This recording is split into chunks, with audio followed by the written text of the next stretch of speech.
People who cater to the super rich. What things have you seen? When rich people want to buy a Jaguar in the UK, they get assigned a special salesperson who's incredibly knowledgeable. They meet in a special fancy office, and special arrangements can be made. This was my friend Chris's job. He had access to things that a normal Jaguar salesperson wouldn't have. Like, he could ring up the manager of the factory for special requests level of access. Well, a Saudi prince wanted to buy this new Jaguar that had been released, so they met up and spent a full day speccing the Jaguar out. I believe the final price was something like $125K for the vehicle. Then came the decision for color. At the time, the factory had 16 different color choices for this model. The prince asked if he could sleep on it as it was getting late and almost time for dinner/prayer. My friend Chris says of course, and they set a time to meet the next morning. The next morning, the Saudi prince is like, I figured out an acceptable solution to my color dilemma. To which Chris goes, and what would that be? The Saudi prince goes, I'll order one of each color. And my friend Chris is like, oh, well, of course. They quote delivery time. Saudi prince was fine and asked for his options and was presented with ocean travel options, to which the prince said, what about air cargo? Chris, thinking maybe they'd do one or two by air cargo and the rest by boat, the prince was like, no, I want all 16 vehicles loaded on a plane and flown to Saudi Arabia. So that's the story on how 16 of the same Jaguar with different colors ended up being flown to Saudi Arabia. All in the total cost was around $2.5 million. Please note the prices should be euros, not dollars. Story 2. My great-uncle was very well off. He did not have a guest house. It was a guest mansion, separate from his mansion, in case his kids drop by. This does not include the Olympic-sized indoor pool. That was a separate building. He bought a cannon. He used it to shoot the mountain behind his house. He shot brand new special bowling balls out of it. They cost $100 per ball. Edit. I'm not sure of the actual size of the pool, but it was definitely bigger than most community pools. But if you want to see the cannon in action, Nitro Circus came by and shot a car with it in one of their episodes. I didn't expect this comment to explode, so I didn't mention the human slingshot. There have been a few viral videos made about it. Story 3. Have been working for the super rich for some time. Craziest thing I've seen. Brand new 90-meter, multi-million pound (GBP) yacht was built in the Netherlands. Maiden voyage to Antibes in France. Owner came on board and left after a few hours. Next week we get sent to Genoa, Italy, where all the bathrooms on board were ripped out and upgraded. That doesn't sound like a big deal, but I'm talking about brand new marble sinks, showers, floors, and lobbies, all crowbarred out, chucked in skips. Tons of brand new polished marble binned. New marble colors and patterns arrived in the weeks following. There's feed me money, there's FU money, and there's it's not even a thought money. Story 4. I used to work for a company that modified aircraft for really rich people. I'm talking 747s, not Gulfstreams. This company had made several aircraft for this one customer, who I was told had purchased a new one solely because his spiritual advisor had told him that one of his current planes was bad luck. He still let his wife use it for her personal travel. To me, one of the most exquisite features of these planes wasn't the gold-plated everything, or rare wood veneers. It was the silk carpet. The stuff cost over $1,000 per square foot and feels like walking on a bed of angel feathers harvested in the most inhumane way possible. Granted, these guys don't deck out the whole plane, just their personal areas. The aft third is usually reserved for staff and such, and is more like a fancy economy class. But yeah, silk carpet. Story 5. Some kids have whole plans and strategies they practice to prevent being kidnapped or harmed by crazy stalkers. One kid I worked with was the kid of a big Hollywood player, and people would stalk the kid in an attempt to get to the parent. So this nut job, wielding a screenplay, broke in and cornered the kid. Here I am thinking I'm going to have to throw myself physically between them, but the kid dove into a nearby dog kennel and locked themselves in. He couldn't get out, but the nut job couldn't get in either. So the nut job just threw the screenplay at him into the kennel. Meanwhile, I had called the cops. I was so impressed by the kid's quick thinking and asked how he got the idea.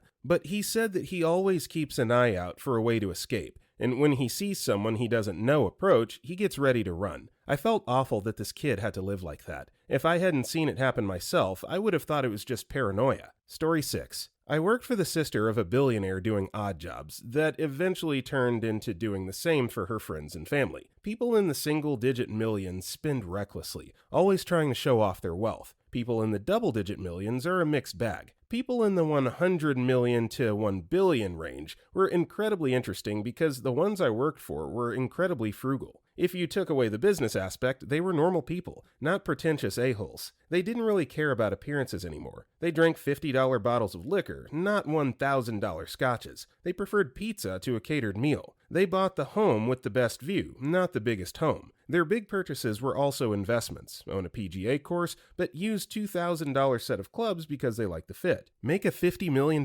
deal in khaki shorts, sandals, and a t-shirt. Never did I hear a raised voice. Every request was prefaced with please, and often thanked genuinely. I was incredibly shocked, not the demeanor I anticipated. That leads me to the most common thing I saw. Terrible kids. Just absolute abominations of people. Terrible, demanding, and not worthy of the empires their parents built. So I suppose it could be argued that the reason why these people have $100 million to $1 billion is because they're frugal and they don't just blow their money on, anything that they can see with their own two eyes. So you're making a lot of money and you're not spending a lot of money, and that's just bound to accumulate over time. Also, totally agree. The kids are the absolute worst. Spoiled brats. Story 7. I worked for a member of a Forbes 40 richest families. The wealth went back generations. He was a truly great human being. He'd spent his career running a Fortune 500 company, then spent his retirement in public service. He worked harder than anyone I've ever known and didn't care at all, ever, about impressing anyone. He served his guests cheddar cheese goldfish as a cocktail snack and had an elderly housekeeper who cooked the most basic things imaginable: hot dog casserole, creamed chicken over rice, liver and onions, etc., for whomever came to dinner. I once sat between a secretary of the treasury and the president of a foreign country as they happily wolfed down the basic country food provided by the housekeeper. You could see how grateful they were to not get another overly complicated fancy dinner. My boss wore old hats, carried a briefcase he'd had for 30 years, and every winter helped people push their car out of the snow. He drank Old Taylor bourbon, smoked Cuban cigars when they weren't legal, and drove around in a Mercury Tracer wagon for years after I crashed his BMW. Whoops. He just lived his life and made his choices without worrying about what people would think. He was wonderful to his staff and literally became my godfather, since his example and encouragement led me to a career as a minister, despite my family's strong objections. When he was in his 90s, and a year before he died, I visited him and introduced him to my spouse. He took her hand and said, "I've loved MD Account for a very long time. I hope you'll let me love you too." Now and again, someone who's very, very rich still understands what's of true value. Edit to add bonus story. Thanks for all the various awards, which obviously go to my old boss. I wanted to add that he also never let dignity get in the way of having fun. We were once leaving a congressional office building, which required taking an elevator down to the basement, then making our way past huge stacks of materials fresh from the printer's office. So, several stories up, we wait for the elevator and two of them arrive at the same time. I try to brace, knowing what's coming. I get shoved back as he leaps into an elevator yelling, "Race you!" and hammers on the closed door button. He's 65 years old. I jump into the other elevator just as its doors are closing, and miraculously get a small head start. My advantage disappears, however, when my elevator stops on a lower floor to take on another passenger, a very high-ranking and famous member of Congress. Silently, we ride together to the basement, and when the doors open, my boss is nowhere to be seen, even though he definitely beat me. I follow the famous congressman toward the exit, and as we reach the first towering pile of boxes, my old boss comes leaping out from behind it with a war cry of victory, landing right in front of the now very freaked-out congressman I'd been following. It was glorious to watch my old boss try to explain what the hell he was doing, especially since he kept breaking up in laughter the whole time. Story 8. As a chauffeur and ski companion for a mega rich guy's daughter, he sent me out to buy her a birthday present for when she turned 17, I think it was. This was way back in the 70s. So I got her a new BMW 2002 and told the dealer to charge it to the guy, which was cool, and later the dealer offered me an absolute deal on a trade and that the usual cream puff only driven to church on Sundays. $500 for a really good late model used car, but an American car they never dealt in. Much later on, about 30 years later, I was working with an architect building a home for another mega-rich guy, and the library was to be paneled in knotty pine. Guy's wife arrived when it was almost completely trimmed out and says, "Too many knots." So we ripped out the whole interior, and the guy, who owned several sawmills, sent back to the mill to ship another truckload so we could select the boards under the wife's direction. And same wife, same building, could not figure out how to turn the car around in the triple-wide driveway, so he had a turntable installed in the garage, so all she had to do was miss the edges of the door on the way in or out. Story 9. I tutored a wealthy 5-year-old. I got paid good money to spend an hour drawing and coloring and playing with this kindergartner, but all in French. He had been to more places in the world by 5 than I'll ever go to in my whole lifetime probably. The best part of the job were the perks though. They would take me and my SO out to dinner at fancy restaurants and pay the bill no matter what it was. They would invite us over to eat some delicacy they prepared. Wife was Chinese/Vietnamese, husband was Indian, and they'd always have some house guest staying with some crazy resume. For example, one time they had a diplomat for the Netherlands there to do business. They had houses in my city and in San Francisco and would fly there all the time. They invited me on several occasions, but I never had time to go. I also befriended and stayed with the daughter of Russian oligarchs who lived in Paris. The mom was a famous writer and the dad did something in business. Their grandfather was a famous Soviet writer, and so in general, they lived a very cultured life. They lived in the richest part of Paris called Neuilly-sur-Seine and had houses in the Alps, Crimea, and Moscow. The crazy part, or rather sad part, was that she only had a few options for a career. She could be a doctor, a lawyer, or a businesswoman. Their son was lucky enough to study at the Geneva Conservatory, but that was only because he was really talented. In this family, if you didn't have a natural artistic talent, you only had those 3 career prospects to choose from. I had the impression that she was rather depressed about how limited her options were and how much pressure was put on her to succeed. Story 10. I've worked for some of the richest people in Maryland, and the one thing that stands out more than others is this doctor I worked for in Montgomery County. It's one of the most affluent zip codes in America. Anyway, this guy owned a crapload of offices around the DC area. Tons of employees and associate doctors, etc. Guy was seriously loaded. Huge garage full of super expensive cars, like multiple Ferraris, art collection, wine cellar, the works. I used to do IT work for his medical practice and manage all the servers and stuff, and occasionally went to their house because I was the lead admin. I once was working in his house and was walking around upstairs where the bedrooms were. I crap you not, this guy was laying in bed being fed by an assistant. Like he was literally laying in bed while someone hand-fed him. And not like grapes, but a regular meal. It was effing weird as crap. Imagine someone feeding you a full meal like a steak and spoons of soup, salad, etc., and you never used your hands. It was like an adult being fed like a baby. It seemed like Saddam Hussein type crap. I've never seen anything like that before, and that was what popped into my mind. Like a dictator or something who demands to be treated like a literal king. There was nothing sexual about it. Keep in mind, this was a man in his 50s who was in fine physical shape and didn't need a caregiver. It was just pure opulence. Then, one time I was working in the kitchen area and his young son, probably late teens/early 20s, came walking past me and stunk to high heaven of pot, which I'm totally cool with and we joked about. He went to the kitchen and poured a IPA into a glass and went back to his room. This was at 9 a.m., lol. I thought it was hysterical. He was a cool kid from my interactions with him. Probably just figured my dad is rich as crap, so I don't have to worry about anything. So he was totally laid back. I've got some other strange things, but that is by far the strangest. Story 11. I've worked with some fairly wealthy people in the developing world. More or less new money people who have been successful with some business venture or other. Overall, they're a bit out of touch with the realities of the world. I used to think that they were a bit naive too, because I saw a lot of other people taking advantage of them/outright robbing them.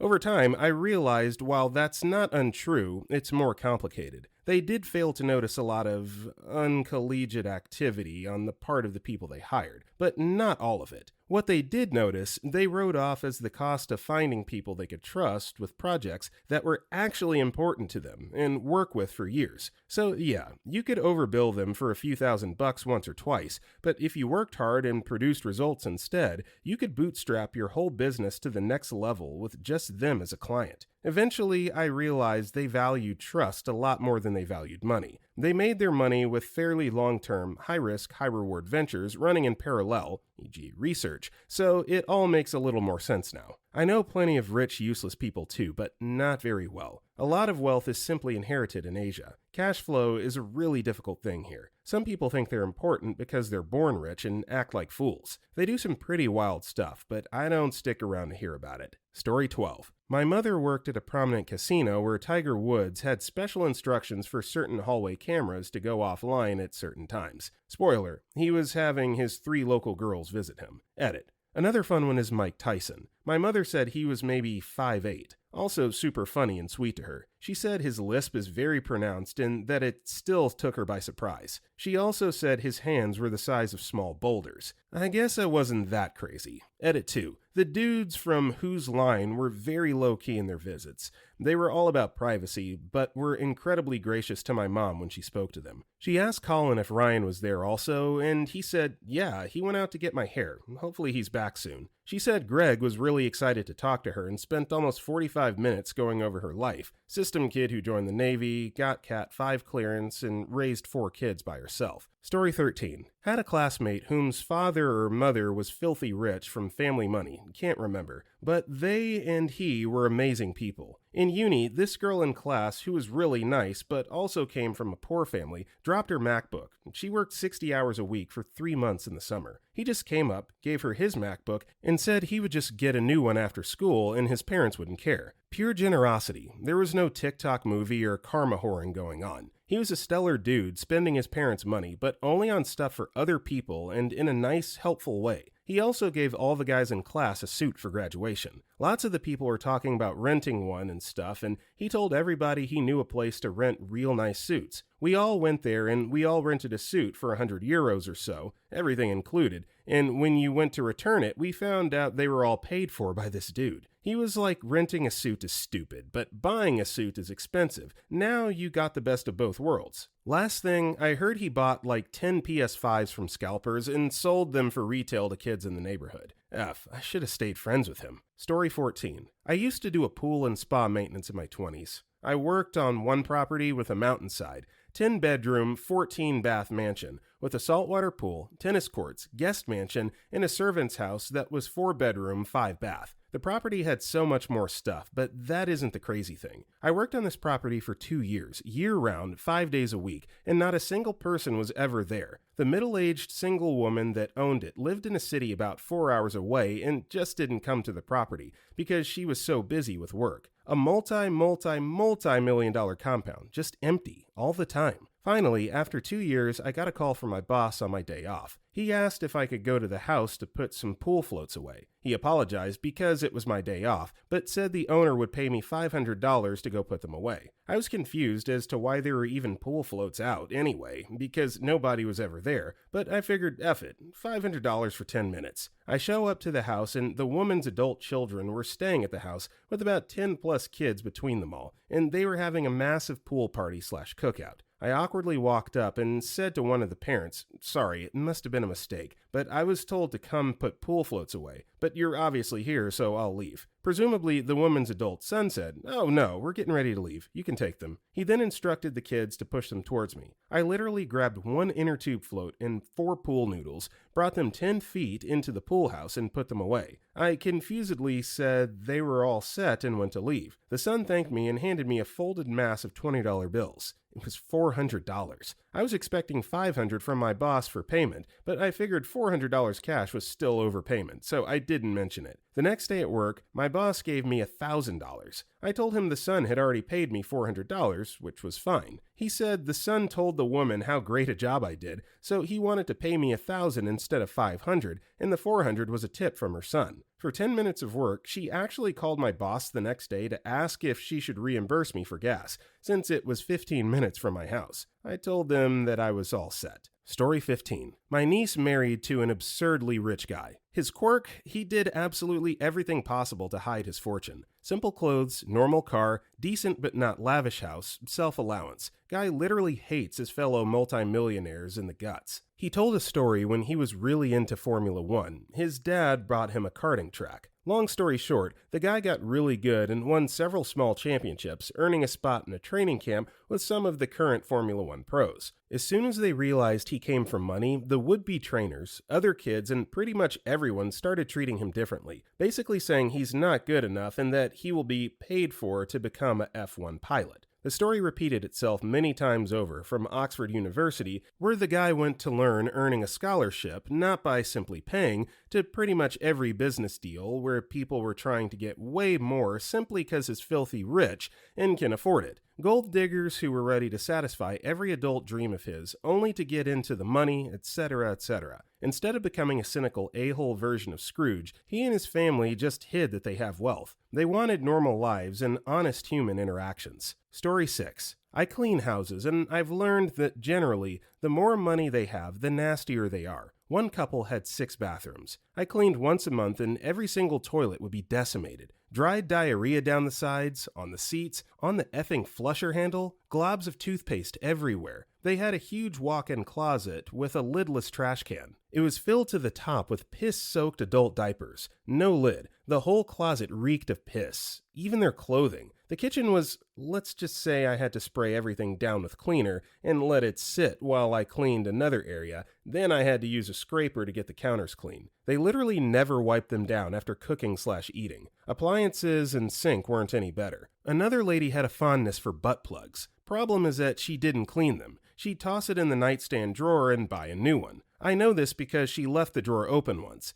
There were a dozen or more very used, very dirty butt plugs in there, caked in dried crap. People are effing gross. I refuse to clean for the wealthy anymore. No amount of money is worth a hazmat situation. Story 17. So I used to work on luxury cruise ships. The best thing I saw was the vice president of Goldman Sachs' wife and kids had a suite for an Iceland cruise. They spent about $75K on this cruise. Literally, the second day of the cruise, they looked so uncomfortable and upset. They had a private jet come pick them up so they could go shopping in London. They said everyone was too old on the ship and they hated it. They literally burned $75K with no regrets and were total spoiled brats about it. I would never want to be like that. Edit. I'm just gonna add, since no one gets what I'm trying to say, and all everyone is saying is, well, yeah, that sounds miserable. I would leave too. No, you would not. It was the first day. This is an ultra-luxury expedition cruise to Iceland. The tours and excursions are incredible and unmatched. It's fine dining as well as the most comfortable you would ever be, which is why it's so expensive. It was the first day of the cruise. They literally left right after to go shopping in London, which is not nearly as enjoyable. Imagine being this spoiled rotten. I would hate to live like that.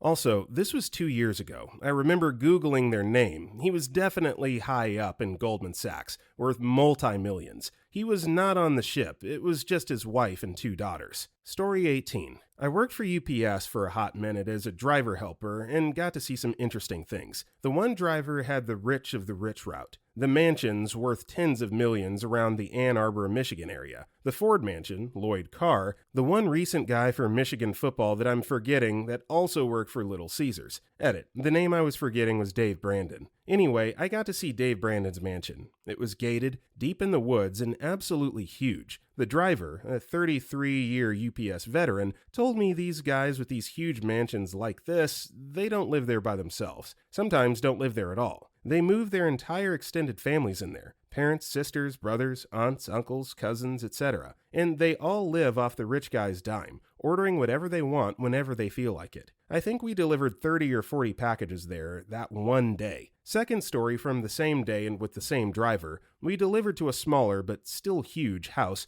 with an extremely long and wooded driveway. The driver was cursing about how much he hated these people because they always park this huge-ass boat in the only possible turnaround point in the driveway. So he goes in backwards and floors it, maybe 40 mph backwards, about 250 yards of bends, straights, and he drove it absolutely perfectly, never driving off or missing the driveway. We get to the house and he needed a signature. He handed me the package and said he'll get the signature and just hand him the package and we'll go. Well, we get to the door and this maybe late 40s or early 50s man, kind of a Rick Moranis / George Costanza type of build, short, extremely thick glasses, balding but very skinny build. He's standing in the front door with a lab-looking dog on a leash. The driver says, "Good evening, we just need a signature and we'll be on our way." The guy says, "No, I can't. I have to take my dog out first." This effing guy was fully prepared to make us stand there and wait for his dog to do whatever business before signing his name and letting us drop the package by his door. The driver said, "No, we just need your signature and we'll be on our way and you can walk your dog." The guy said fine and took the 2 seconds it takes to sign your name and we dropped off his package and left. That left an impression on me. That guy valued our time so little, it was worth less than his dog's crap. Like he was in his own world, and we weren't delivering 300 stops just before Christmas. Story 19. I started working for this couple's company and managed to be accepted by their two Irish Wolfhound dogs, which the owner said had never happened before with anyone but him and his partner. As a result, they hired me to come over after work to brush, walk, medicate, and feed the dogs, as well as come over, take one of their high-end spare cars to pick up bulk orders of diced mouton, we're talking 100 kilograms plus at the time, from a butcher they liked on the other side of town. They gave me the keys to their heritage-listed home in a posh area while they were away, so I could take care of the dogs and sleep over if I wanted. They were both absolutely lovely people, money rich but time poor, and always treated me with great respect and friendliness. They brought a brand new Toyota Troop carrier for the dogs to travel in, as two wolfhounds would not fit in his Porsche or her Mercedes. I'd load the dogs into the Troopy, and we'd go to a fairly local beach so the dogs could run around and play to their heart's content once a month, splashing around in the sea. Then I'd bring them home, happy and tired, wash them, feed them, tuck them in for the night, and return to my own home. The dogs slept on a huge, fantastically expensive leather sofa on the back deck that had been replaced with a newer, smaller version inside the house. They were always renovating and would ask me to dispose of the old furnishings. I asked if I could use some of them for myself and was always told, "Oh yes, take what you want and dump the rest." They only wanted the stuff gone, and I had their blessings to sell off and keep the proceeds. For someone earning less than $50K a year, this was a godsend, and my tatty old house benefited from their cast-off rugs and furnishings so much. I was grateful and they were happy, and they had 100% faith and trust in me, which was mind-blowing, especially when I was asked to take over processing the staff wages for the company. Unreal. Thanks, Jeff and Helen. Story 20. The father of a close friend has been the CEO of multiple private banks over the past 15 or so years. These are some of the more absurd things I've seen. I used to go over to his place for sleepovers when we were both younger, think 14 to 15, and I remember him just having this entire 1x3 meter shelf stacked full of MacBooks and other Apple products. I think 30 MacBooks and another 20 or so iPhones. Turns out, he would get 2 to 3 laptops and at least 2 phones a year, and when the new year comes round, he'd shelve whatever he had, no matter how great the condition, some barely a month old, and do the same thing over again for the best models. When word that the early batches of iPhone 6s could bend, his younger brother, probably 7 to 8 at the time, managed to bend his by doing a handstand. There was this other time I went for a swim during a party he was hosting. Without hesitation, this man throws his custom Goyard wallet on the very wet poolside floor and jumps in. I just stared at him in disbelief, and he went, "It's just a wallet, doesn't matter." Edit. Just remembered another story from a different family friend. So, the family who this friend comes from owns the largest group of car dealerships in Southeast Asia. Pretty much every brand you can think of, other than Italian cars and Tesla, think we're in his size. She's been stranded in my country due to the pandemic. They're foreigners, and whenever she's feeling homesick, she'll call up the bakery in her home country to place orders, and get said orders flown in on a private plane the next day. Story 21. Was catering a wedding for a very wealthy Nigerian businessman's daughter, who was living in the US now. She was marrying a white American whose family looked like that stereotypical Midwest family. The dance floor opens up and it's time for the father-daughter dance, and it turns into the bride dancing fairly suggestively as the dad started throwing cash around, probably like 10K in total, as the Nigerian guest started to collect the fallen money. I don't judge, but it was the funniest crap I ever watched. Imagine all of the Nigerian guests who had been flown in or going wild, and this Midwest extended family just standing there with a look that can only be described as, what the F are we even watching? All the catering staff had been warned about this part of the ceremony by the event planner. She claimed this was customary in Nigerian/West African culture, though having been to West Africa and having even been to a wedding there, I'd never heard of this custom. But clearly the in-laws hadn't been told about it. It was just a surreal experience. Also, having worked a lot of high-end weddings, you learn just how unique each family's specific traditions really are. For example, on my mother's side, whenever the bride and groom kiss, you're expected to hit your glass with your knife, fork, or spoon. Never seen that in any other wedding. Story 22. Don't exactly cater for this man. Well, wasn't supposed to, at least. Harry Treguaboff, owner of Meriton Sweets, and Australia's second richest person, screamed at me for a few minutes once. I was working in one of the hotels he owns, the primary one in the CBD of Sydney. I was temperature testing at the front door, all staff who were working there, given the pandemic. He pulls out the front in a Bentley, and his driver comes outside and opens the door for him. At the time, I had no clue who he was. Without a second of hesitation,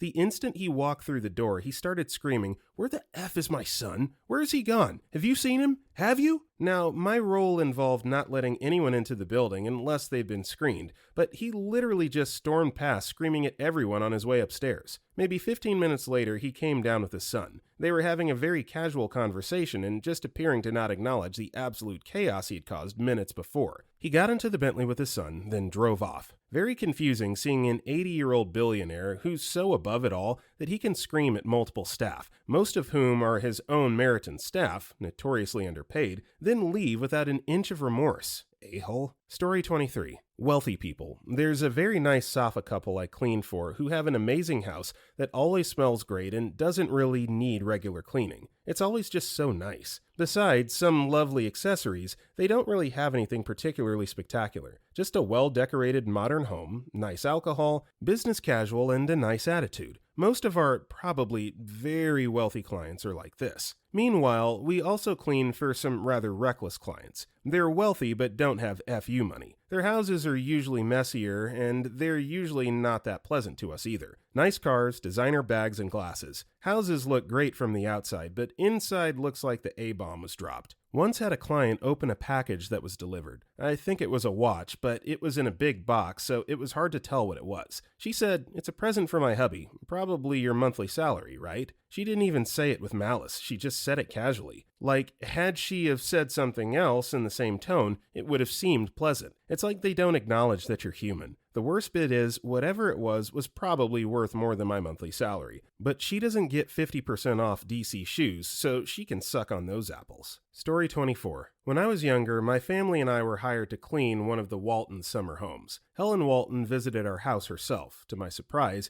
in a beat-up old van in a Walmart tracksuit. It blew my mind. Once at the property, I saw just how rich someone can be. Helen Walton had several original Norman Rockwell paintings hanging up, as well as a fancy-looking spiral staircase. I couldn't help myself, so I inquired about the staircase, and she told me it was some rare red-colored wood. I forget the name now. From Brazil, and that the staircase itself cost, drumroll, $11 million. When cleaning this summer home, I literally was cleaning like I was walking on eggshells for fear of breaking something. The home was in Arkansas, I believe, in a place called War Eagle. This has been over 2 decades ago, on a hillside, and I asked her how much of the property she owned, and she said, as far as you can see, pretty much. She was very kind and treated me and my family with respect, and I even got to attend a Razorbacks basketball game with one of her sons. She said they had purchased the stadium and the floor was made of some new technology of rubber that helps aid the athletes in jumping or some crap. Again, this was over 2 decades ago. Anyway, that has been my experience with anyone that's super rich, aside from Carrie Underwood. I sat behind her in my oral communications class at university the year she went on American Idol, so she wasn't really super rich yet. By the way, she was an a-hole. Just thought I'd throw that in there. Story 25. I posted this story a long time ago. I'll copy and paste it here. Know a lady who has one of the lifetime first-class passes on American. She has a house in Hawaii and wanted to fly to a city on the mainland, but she doesn't like first class from Hawaii because she had a bad experience one time. So, no problem, she can use her NetJet's private jet, but she doesn't want to pay for it. So, she arranges to make another large donation to her alma mater. She already donated between 10 and 20 million and has her name on an entire school, and so on and so school of whatever. And so she calls the president of the university, makes the arrangements, and suggests that they gave an event for this donation. Just so happens, a decent number of other wealthy alums live in Hawaii, so why don't they all fly over for the event on a larger private jet? And oh, by the way, the university should cover the cost of the charter. I write this in present tense, sort of, because the arrangements are currently being made. TLDR, lady makes huge donation to university out of spite, to avoid flying first class or on her own private jet. Edit 2. Lots of discussion about her motivation for all this. I'll clarify. From what I can tell, it has nothing to do with generosity or a desire just for a free flight. Here's a clarification from farther down the thread. My impression, based on telling me this story, is this. She won't fly American Airlines out of Hawaii, even though she flies first class for free, because she, quote, had a bad experience once a long time ago. Keep in mind she'll fly American other places, just not out of Hawaii. So her alternative is to use one of her NetJets planes. But why would she pay for a charter when it's really the fault of American Airlines? So let's see what she can do.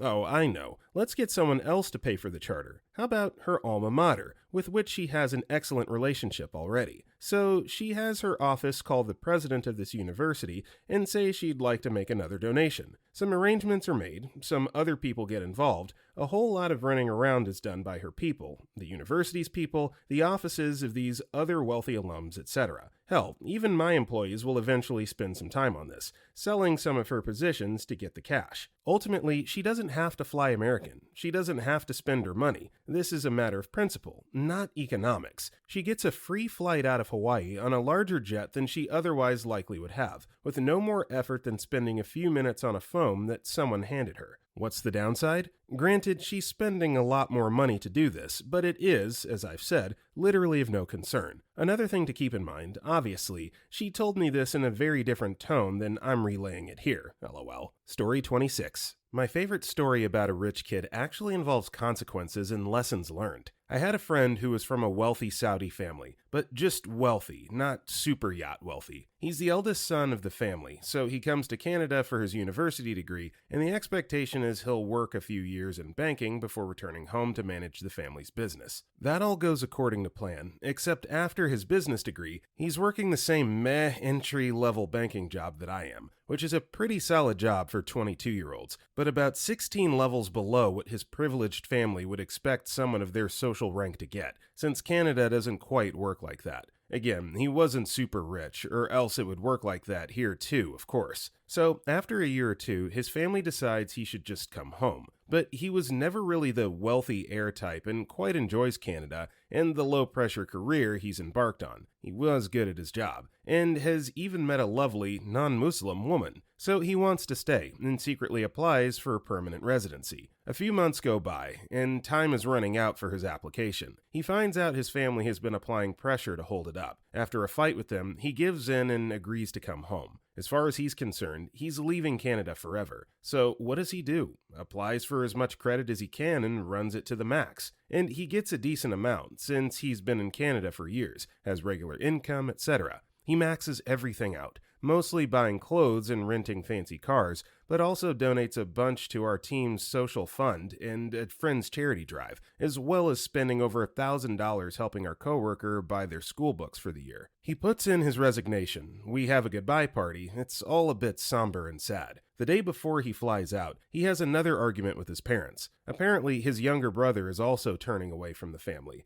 and has given the parents a softer approach. They agree to let him stay. He gets a visa extension. His family calls the local embassy, and his permanent residency magically gets pushed up and approved. It's honestly a really moving situation to see a conservative religious family really take a step back and evaluate things, and to allow their eldest son to go against their plans and pursue his own happiness. Our company allows him to rescind his resignation. We have another party to welcome him back, and he proposes to his girlfriend, married now for 8 years. So everything is amazing, except the Joker now has credit card debt that's twice his annual salary. Apparently, he was too ashamed of it to even tell his parents what he did, so it was all on him. So for the next 3 years, he had the most amazing suits and ties, lots of fancy customized stuff, and was eating ramen or canned tuna every meal. To his credit though, he worked hard, lived frugally, and paid it all off. Now he has a senior banking job, happy marriage as far as I know, and a strong relationship with his family. Story 27. This didn't happen to me, but to a colleague of mine, so take it with a grain of salt, I guess, who used to be a bouncer at this club that were the place for rich kids to hang out at. Now, he saw a lot of the typical, look at me, I'm so rich, bullcrappery, like buying the most expensive champagne in the club and telling the bartender to pour it down the drain, wearing several Rolex watches and hand them out like candy to strangers, or tipping the staff thousands of dollars. Occasionally, after telling them to do something embarrassing, like barking like a dog or balking like a chicken. But the thing that stuck with him the most was just how far removed these kids were from reality. Case in point, One night he had door duty and didn't let a kid, who was clearly under the influence of something other than mere alcohol, into the club. So what did the kid do? He decided that it was a good idea to take a swing at him. Turns out that it wasn't a good idea, something he quickly found out after he was lying face down on the ground, handcuffed with his hands behind his back. But even now, the kid didn't seem to be too worried. He just kept saying, "It's all right, just call my dad, he'll sort this out," over and over again,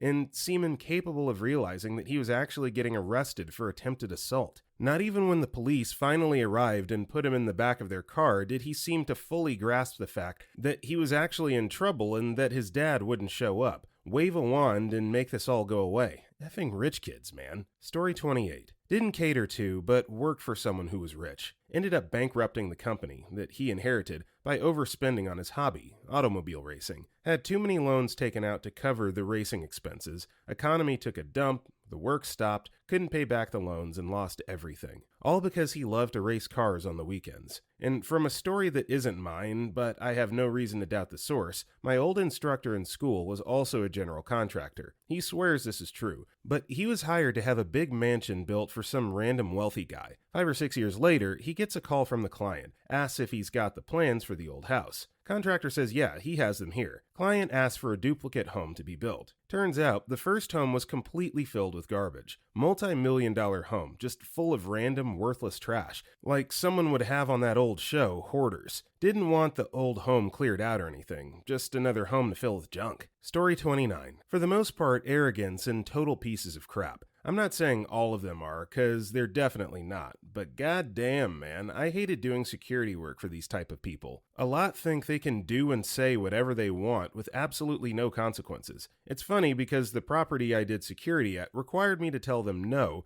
and damn did they hate that. I had a very intoxicated woman who was some type of Hispanic/Latino call me the N-word non-stop while I escorted her drunk self back to her room. Mind you, I'm a Hispanic male myself. Few of them are very racist, especially once they start drinking. They think because I'm not black, even though I'm still a minority, that I wouldn't care about them saying the N-word or referring to others as the N-word. It came to a point where I dropped the Hospitality Act and had to tell the people to shut your effing mouth. There are definitely those who are awesome individuals, though. They ask for a section in the lounge to be saved for them, so me being security, I go ahead and set it up for them, and they tip me $100 to $200. I've seen a lot of prostitution among the super rich as well, though, so they're definitely a part of the problem in the sense of human trafficking, not to mention the amount of drugs circulating also. A lot of the super rich blew my mind on how some weren't business owners, lawyers, or doctors, ended up being in some sort of illegal work. We had a whole sting operation where I worked that brought down an a-hole that pushed a lot of drugs and a lot of prostitution. I've seen the owner, who's a billionaire, turn a blind eye to certain things to an extent because the super rich people coming to this property spent a lot of money.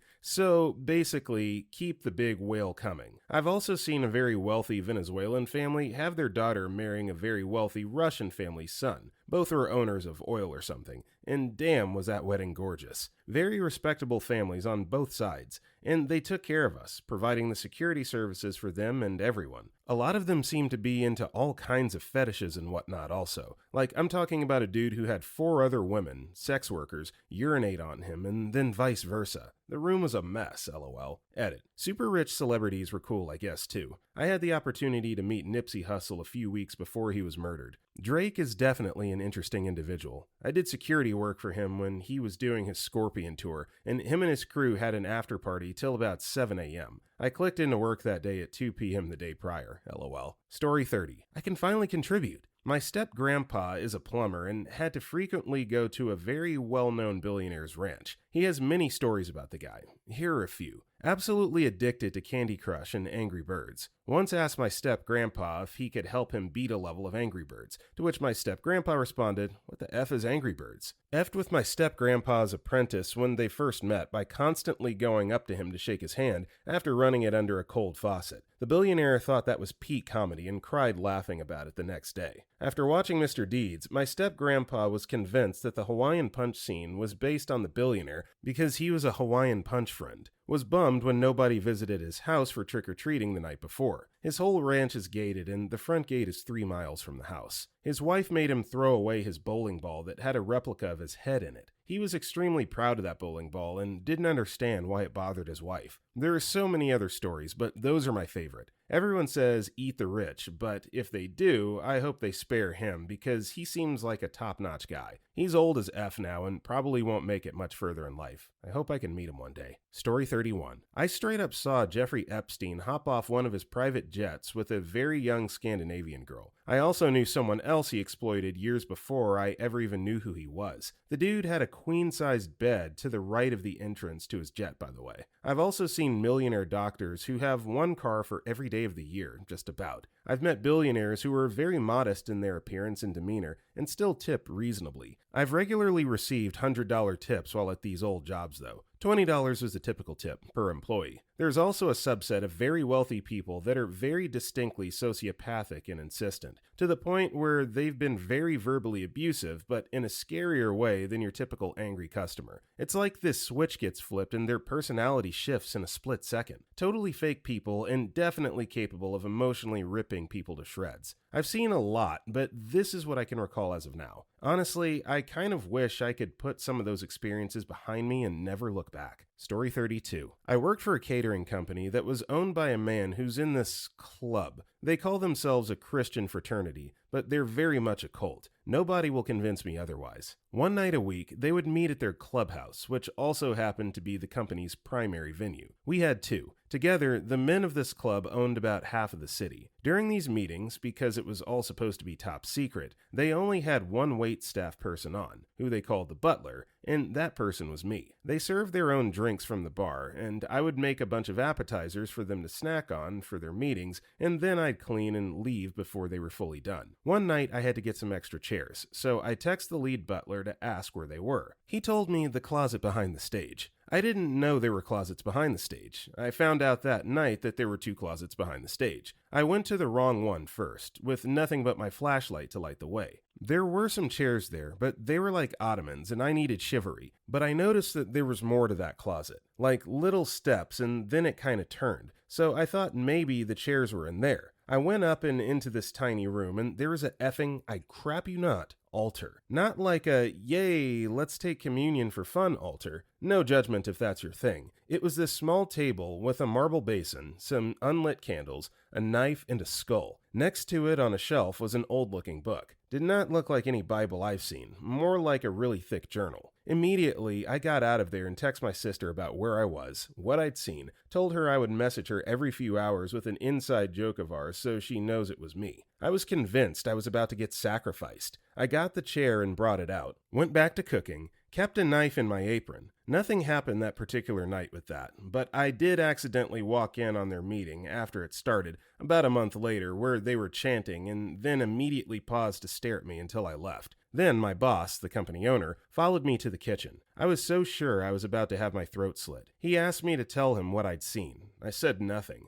Asked what I heard. I said, "You were singing? Is this a glee club?" Just playfully playing the village idiot. He left me alone, but after that I was taken off that shift. Story 33. One of the most beautiful people I've ever met is extremely wealthy. I taught ceramics at a studio in Santa Monica for 11 years as my second job. She came there to make clay pieces. We admired each other's work and began chatting. She dressed very simply and worked very hard. She was kind to everyone. Her pieces were beautiful beyond words. One time I asked if she would show me how she made bowls. She met me one morning and spent a couple hours showing me a lot of really important aspects to the whole process of making a functional bowl. She told me she was having a Christmas party and gave me an invitation that had been photocopied on a plain sheet of white paper. A small map, but no decoration. I put it away, but decided I'd go because she was so nice. On the day of the party, I dressed and went over the map. I knew a couple of streets, and it looked like a straight run out Sunset Boulevard. What I didn't understand was that it went so far down Sunset that I was driving in a very hilly area, and the houses started getting bigger and bigger and bigger and further apart,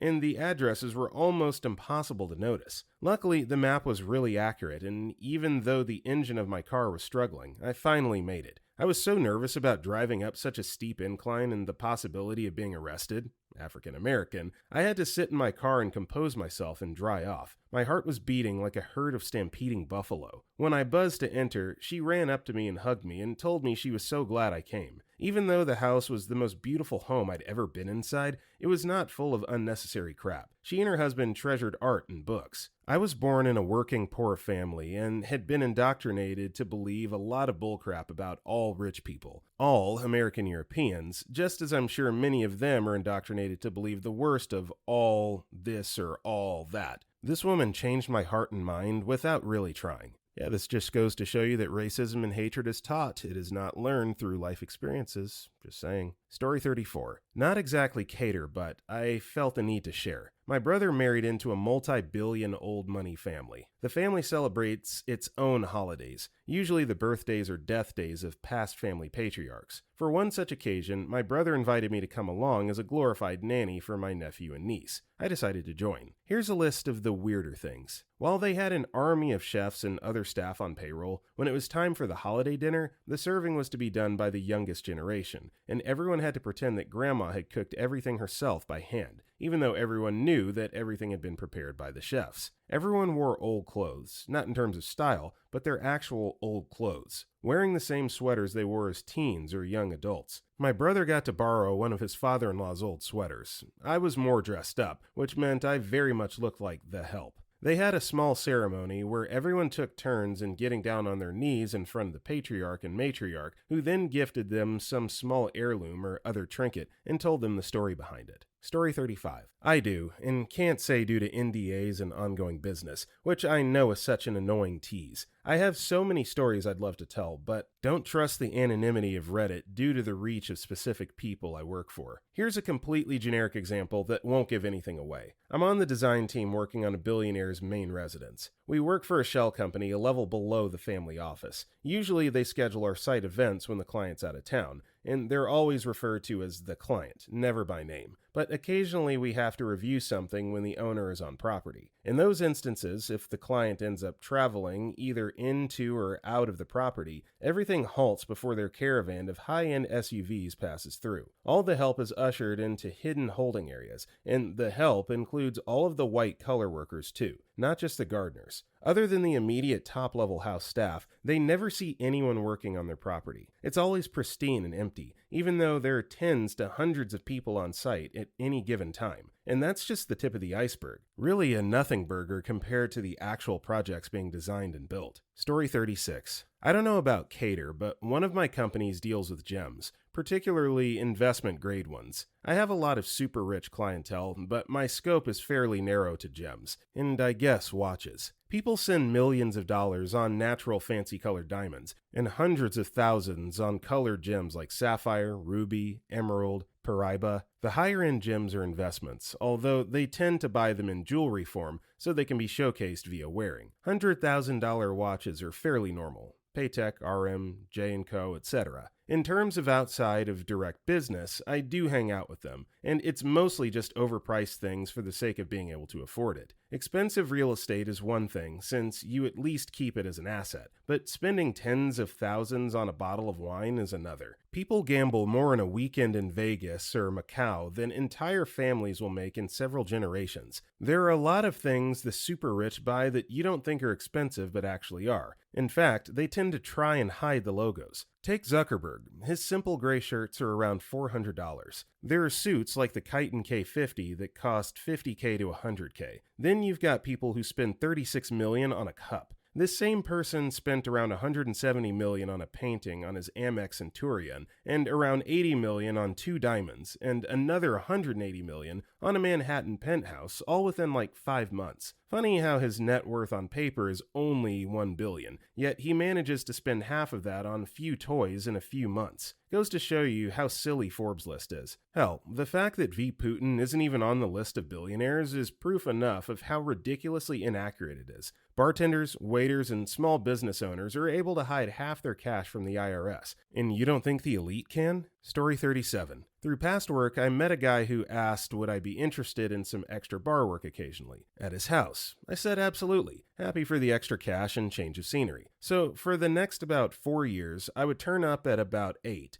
a few tools of the trade I favored with me, and head through the beautifully disguised secret door, down to what amounted to a self-contained underground house with a fully stocked bar, ice machine, etc., where I would make cocktails for the participants of these periodic special parties. From 9 or so couples, some in little masks for disguise, not COVID masks, and little else, would arrive and mingle and then vanish and reappear, with a different thirst to quench. Not quite 5 hours I worked. It was hardly even work. It was an insight into a world I would never know. He came over, fully dressed, before 1 a.m., said thanks, and gave me an envelope. "Cash is king," he said. "I think you recognized X and X. They would appreciate if events here remain here." I said I didn't see a thing, like I was in some crappy gangster movie. My 5 hours work made me more than I make in a week. Next day, I get a call asking can I come over, just for a few minutes. I'm off, so I head over that afternoon. He greets me at the door, brings me into the hall, and says, "The guest wanted you to have this, and hope we'll be seeing you again." It was another envelope, the same amount. I can't believe it. Every few months for the next 4 years, this was repeated, until I couldn't do it anymore. I can't describe why, but I would dread the call. I think being part of something that was so throwaway to them while I'm living off a bag of change at times then was just depressing. I'm not a wordsmith. I can't capture the emotion here. Sorry for so many words. Story 38. I've worked as a bartender for the last almost decade. Got offered some gigs as a private bartender through coworkers for some catering company. Turns out that catering company's owner was married to a major tech company's exec who had C-level friends.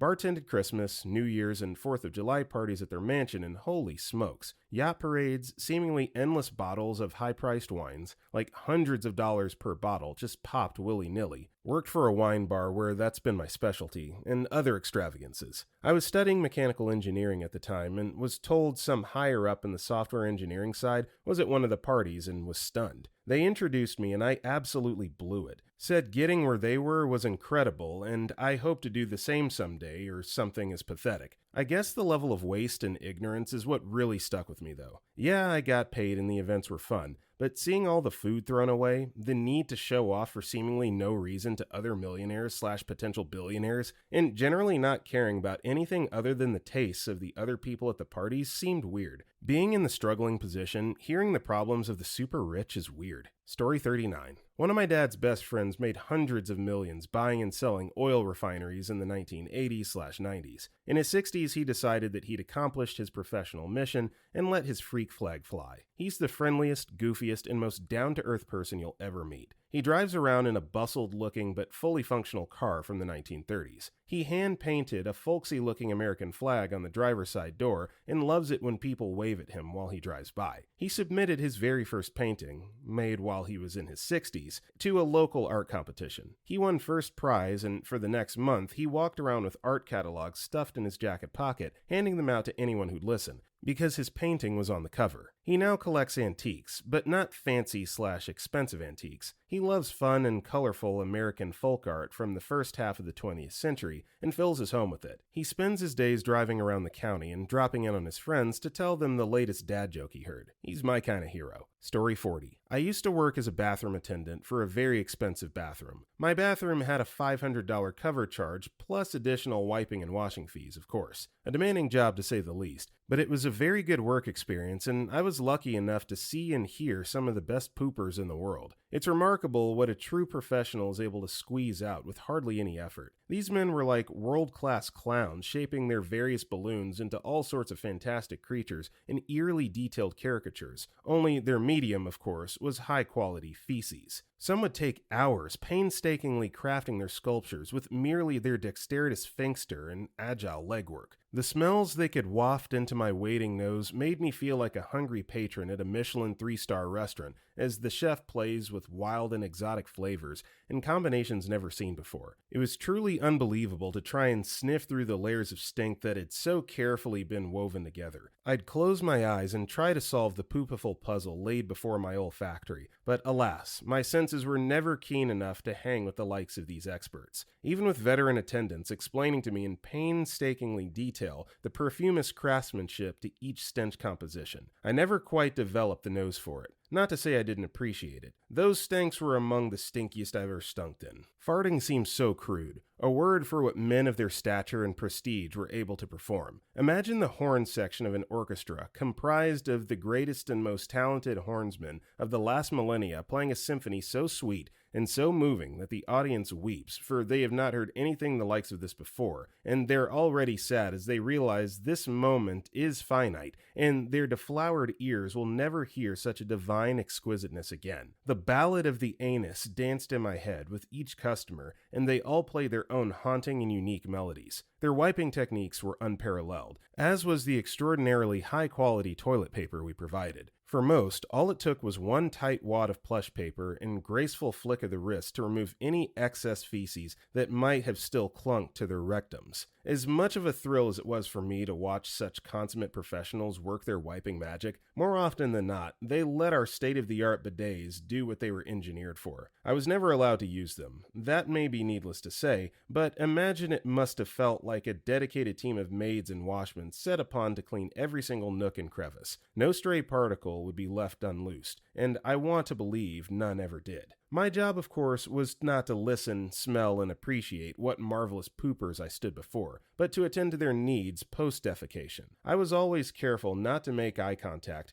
because someone as lowly as I could not be so bold as to presume I may look upon the face of those so brilliant. As soon as the stall door swung open on its golden hinges, I was there with soap and perfumes ready, pre-scrubbing and scenting as they made their way to the washing basin. The water, I trained for months before I could draw it, had to be the perfect temperature lest we lose our prestigious customer base. I would wash their hands completely, scrubbing their nails and massaging each finger and joint. Then I would proceed to massage their shoulders and work my way down their back to their glorious buttocks. Sometimes they'd greet my deep tissue gluten eating with a friendly fart, a thank you, if you will. Then my work would be complete, and I'd offer a variety of the finest mints and mouthwashes so that they may continue their day at top form. They would never tip, not a single one, but the job experience alone made it all worthwhile. Story 41. I was, and still am, friends with the CEO of my last employer, which I joined at 24 when we had about 40 employees. Well, those 40 employees are now something like 5,000 around the world, and he sold the business, while remaining CEO, for a reported 200 million euros. He was and still is one of the kindest guys I know. Still replies to texts, and came to my leaving drinks. The only time I saw him do anything ridiculous was when me and a workmate turned up to the pub to find him already there. His eyes lit up as he waved the company credit card, yelled, "It's tax deductible, boys," and bought us some of the finest whiskeys in the place. Due to being a weird guy, I always approach everyone as a friend, and that's how I always treated him. At my leaving drinks, he asked me why I didn't come to him directly when another business offered me more. My boss's boss was an elitist prick, and that was my answer. We're friends. It didn't cross my mind once. I last texted him about 9 months ago to congratulate him on the company's success. He texted me straight back. The next day, he was on the cover of a major industry magazine. Sometimes the craziest thing a wealthy person can do is surprise you by staying true to themselves. Story 42. My family has owned a pest control business for over 40 years. I've worked in the business on and off for a number of years. I have lots of stories of rich folks being rich folks, but one thing that will always stick with me was the time I was servicing a longtime customer's home, and I was there for the third time that summer. On that visit,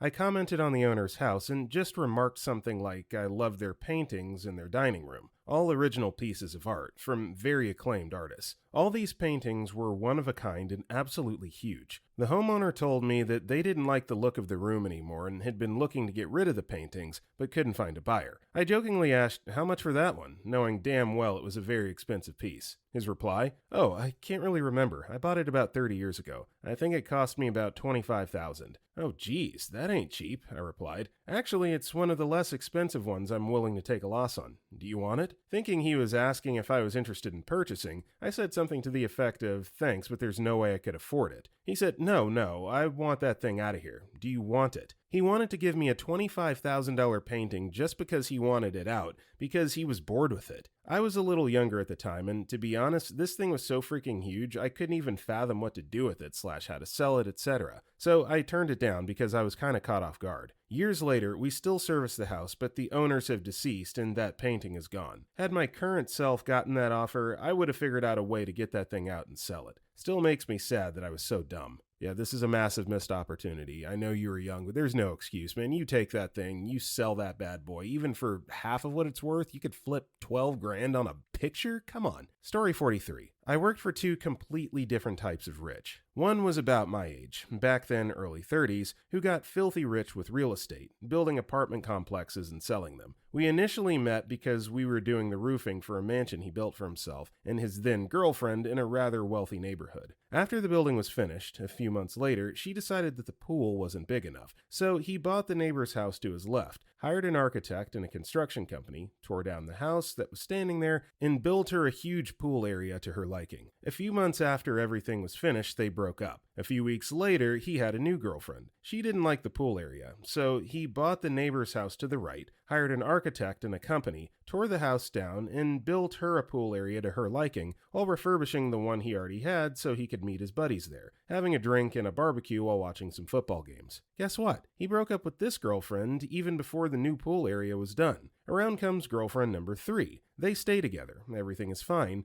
they even marry, and she gets pregnant with his first child. Turns out she's an overprotective mom that doesn't want any hazards for their kids in their home, so he had to tear down the pools and turn them into a garden/playground. This happened all over the course of 3 years and cost more than I'm going to make in my lifetime. The other one was an older gentleman, maybe late 60s, early 70s. He lived in a bog-standard row house in a working-class neighborhood and hired us to repair some roof tiles after a hailstorm in the area. Nothing, really nothing, screamed money about him. He rather looked like a retired high school janitor. After we were done and ready to leave, he gave us a €5 tip and asked whether I could come the next day to inspect some of his other buildings and give him a price for the repairs. Since it involved a lot of driving, he picked me up at my office in a 20-year-old Volkswagen Golf. The kind of car you'd buy your kid as their first car, because they're rather inexpensive but kind of reliable. He drove me from one building to the next. Malls, office buildings, supermarkets, apartment buildings, and stuff. Turns out, back in the day, he was a rather successful engineer holding several patients that are still making him big money from big corps. He was bored in his retirement, so he started buying/building and renting out real estate. As a hobby. His kids all went to university without him paying a single dime for them. They had to work while studying and are now well off on their own. He told me he doesn't need any luxury or cares much about having money, but he enjoys making it, and donates what he doesn't spend every year. Needless to say, he is to this day one of our best customers. By now, he isn't even asking for an offer, he just orders,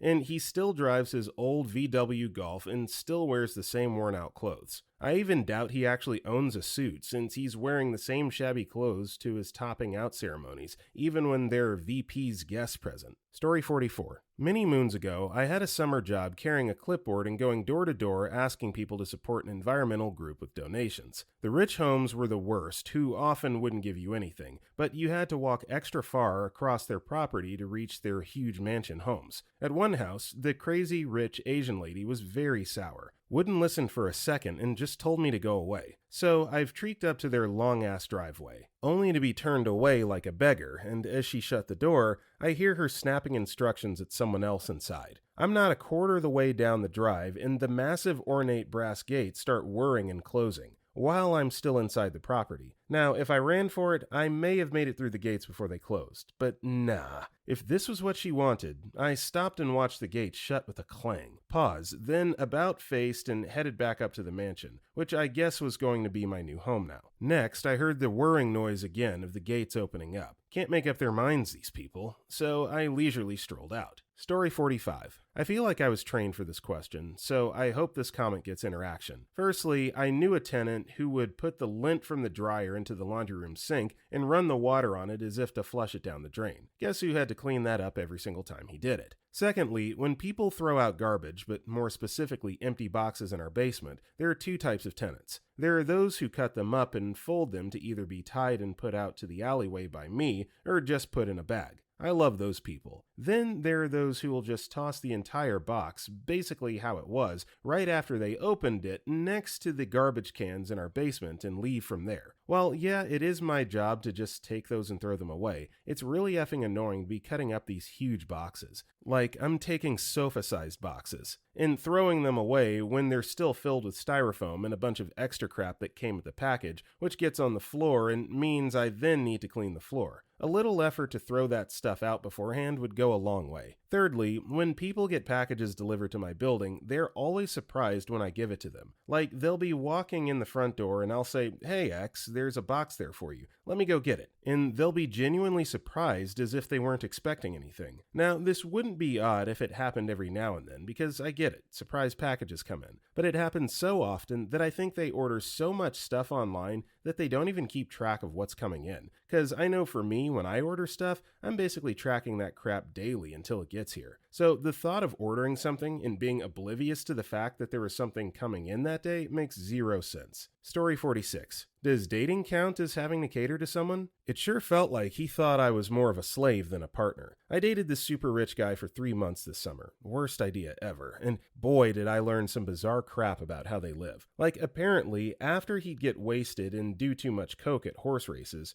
who goes to horse races? He'd have a nurse come over the next day and give him a saline IV for his hangovers, instead of just drinking Gatorade and taking Tylenol like a normal person. I know that the service cost several $100s, but he didn't tell me how much exactly. He was in his late 20s and his mom still bought all of his clothes for him. I don't think he'd ever lived without a maid cleaning up after him. He dropped a glass in his room and broke it, and didn't clean it up for 2 months because he legit didn't know how to clean anything. He didn't do his laundry for 6 months. He had that many clothes. And then I had to help him pile like 10 garbage bags full of clothes into the back of his car and take them to the laundromat, show him how to operate the washers, etc., then force him to put them away so they didn't just sit in a pile, taking up literally half his room. The pile was bigger than his bed. He was so sensitive to any sort of discomfort that he would act like he was going to have a panic attack if he was required to have a direct conversation about any sort of conflict, even minor issues like calling the internet company about an outage. Sometimes I had to order for him at restaurants if it was something more exotic than steaks and hamburgers. He'd just make this pleading, panicked face at me. He was so used to having things done for him, he didn't even know how to ask for help, and he never thanked anyone. It was expected. He literally didn't know basic crap about life, like how to apply for an apartment. I had to help him, and he didn't realize you had to ask questions like, is the water included in rent? He didn't even know what was a realistic amount of money to pay for rent. He ended up drunkenly essaying me and then ghosting me. And when I ran into him 2 months later and was like, "What the F, dude?" he said he's not required to acknowledge someone who's spoken to him in an angry tone. And his text to me sounded more like a PR release than the way you'd speak to someone you dated. I'm 99% sure he paid somebody with legal background to help him write them. He told me he had done that before in another incident when he got in trouble for something in high school. He didn't tell me what it was he got in trouble for. I wish I could hire a PR agent every time I did something stupid while I was drunk. I didn't even want to out him or report him to the cops or anything. I just wanted him to apologize and acknowledge that maybe he needed to stop being so effed up on Addies and booze all the time, because that's how this kind of crap happens. He said I was being unreasonable and it's not his fault because he, quote, didn't experience it that way. He called it a mental health boundary to ghost me after he assaulted me because he couldn't handle the stress of being held accountable for his actions. I think I might have actually been the first person who ever told him to his face that he did something wrong. His attitude was just, well, it happened.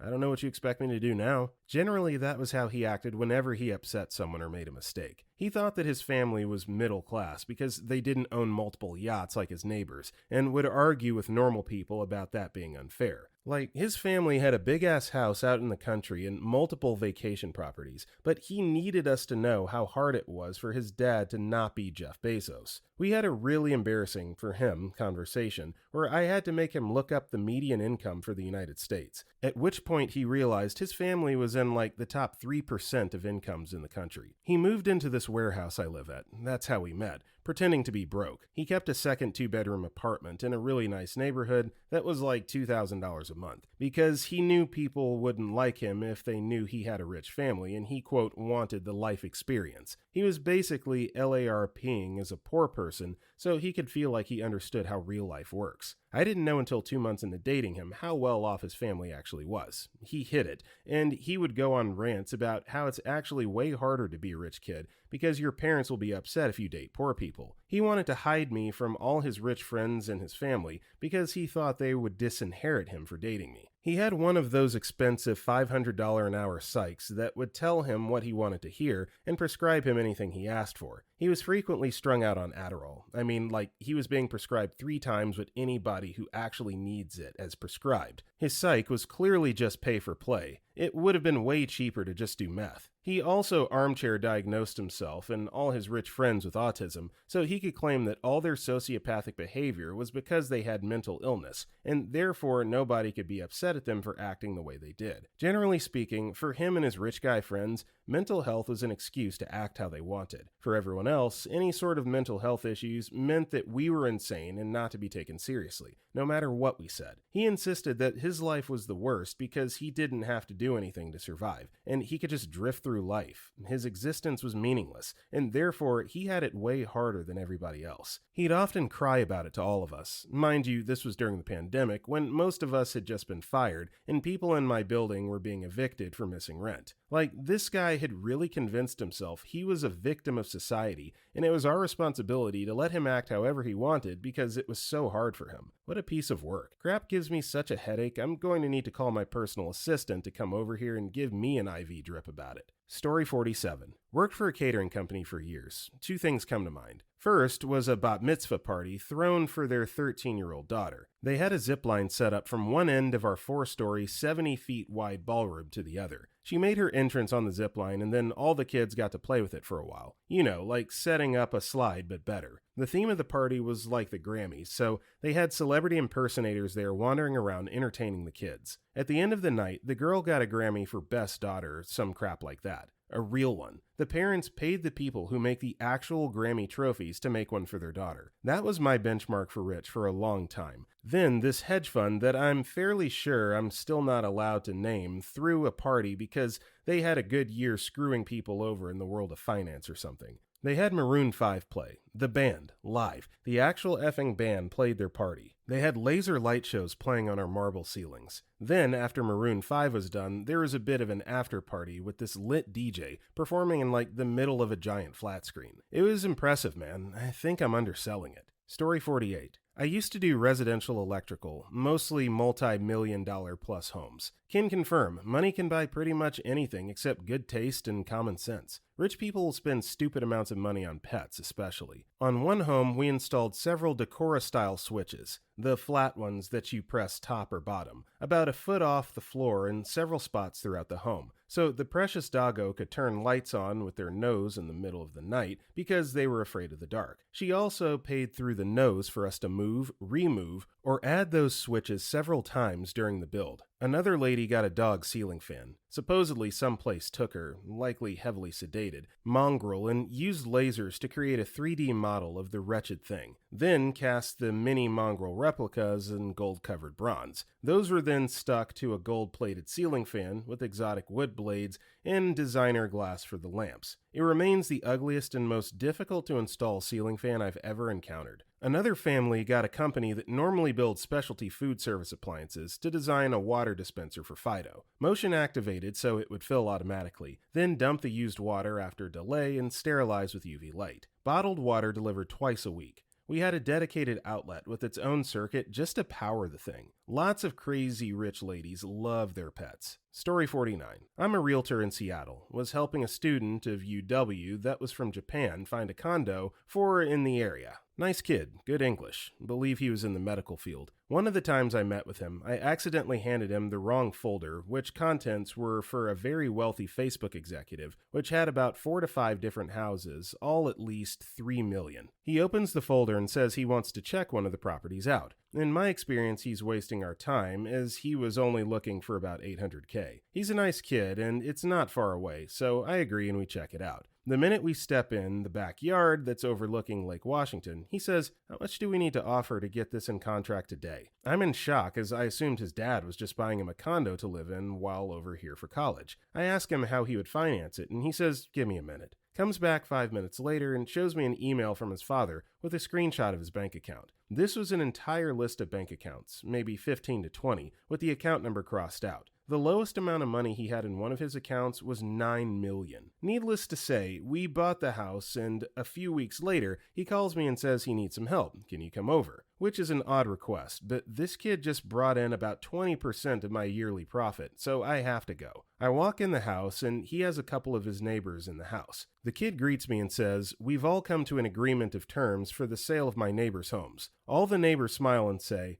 "All we need you to do is write up the contracts and we'll give you a 1% commission for each house, just for writing up the contract." Of course, I agreed and brought out my laptop and started gathering info that they had previously agreed upon. The neighbor on the left of the house he previously bought had agreed to sell his home for $3.6 million, and the neighbor on the right had agreed on $4.9 million. He had just completely remodeled his entire home. I write up the contracts and we send it over to escrow and go about our business. I later asked him why he was buying from them, and he said the remodeled house was for his parents to visit, and the other house on the left is for family to come visit. They had just spent $11 million in 1 month just for a place to stay a week or two a year. I still help him buy 2 to 3 properties a year where they just buy in cash and don't do anything with it, and just let it sit. Obviously frustrating with the housing crisis, but I know where my bread's buttered. Story 50. Met a guy in college, UK, that was wealthy. I don't know exactly how wealthy, but he was able to fly to NYC and go to CBGB's to see one of his favorite bands just for the weekend. More on that in a minute. But he was super nice. In hindsight, very shy and awkward, but cool, you know? I was in a very rough place life-wise, and he used to sneak me some money so I could get lunch. Like, no big deal. Just go into town and get some food, mate, and grab me something while you're there. That kind of thing. Gave me some money for groceries a couple times because my cupboards were bare. Got the drinks in a couple times. It meant a lot because he just did it out of kindness. We used to kick about a little, not like super close friends, but he was just a nice guy to everyone. So yeah, we were talking about this NYC trip. Kind of surreal when you realize it's thousands of miles, jet lag, very tight schedule, and a serious chunk of cash to see a band, but hey, why not, right? If you can do it, why wouldn't you? So it's Thursday at finishing time, and I'm like, have a good time, man. Safe travels, and I'll see you Monday. And off he goes to the airport, and I go to work my night shift for minimum wage. Monday rolls around, and he's in the communal space looking fried and talking about the weekend. A whole bunch of us are just hanging out. Just before the next class, he comes over and is like, "Hey man, how was your weekend?" "Oh, I got you a little gift." I was floored. Despite it being a really busy and no doubt important time for him, he got me something. He reaches in his bag and pulls out a super limited edition release of my favorite band that hadn't come out in the UK yet, and this particular format was going to be very hard to come by, and expensive. He just said, "Yeah, I was in Tower Records and saw it and figured you'd like it. Oh, and I got one for your girlfriend too," and hands me another. Then is like, "Gotta go to class. See you later." Never tried to buy anyone's friendship. Was just a really nice guy that seemed to pay attention to the people around him. Story 51. A lot of these comments are crapping on the super rich, which is cool. Eat the greedy rich. But I work at the state's main brunch for a bank that only covers a few states. So basically, I deal with the high-profile customers in the area who have officers on their accounts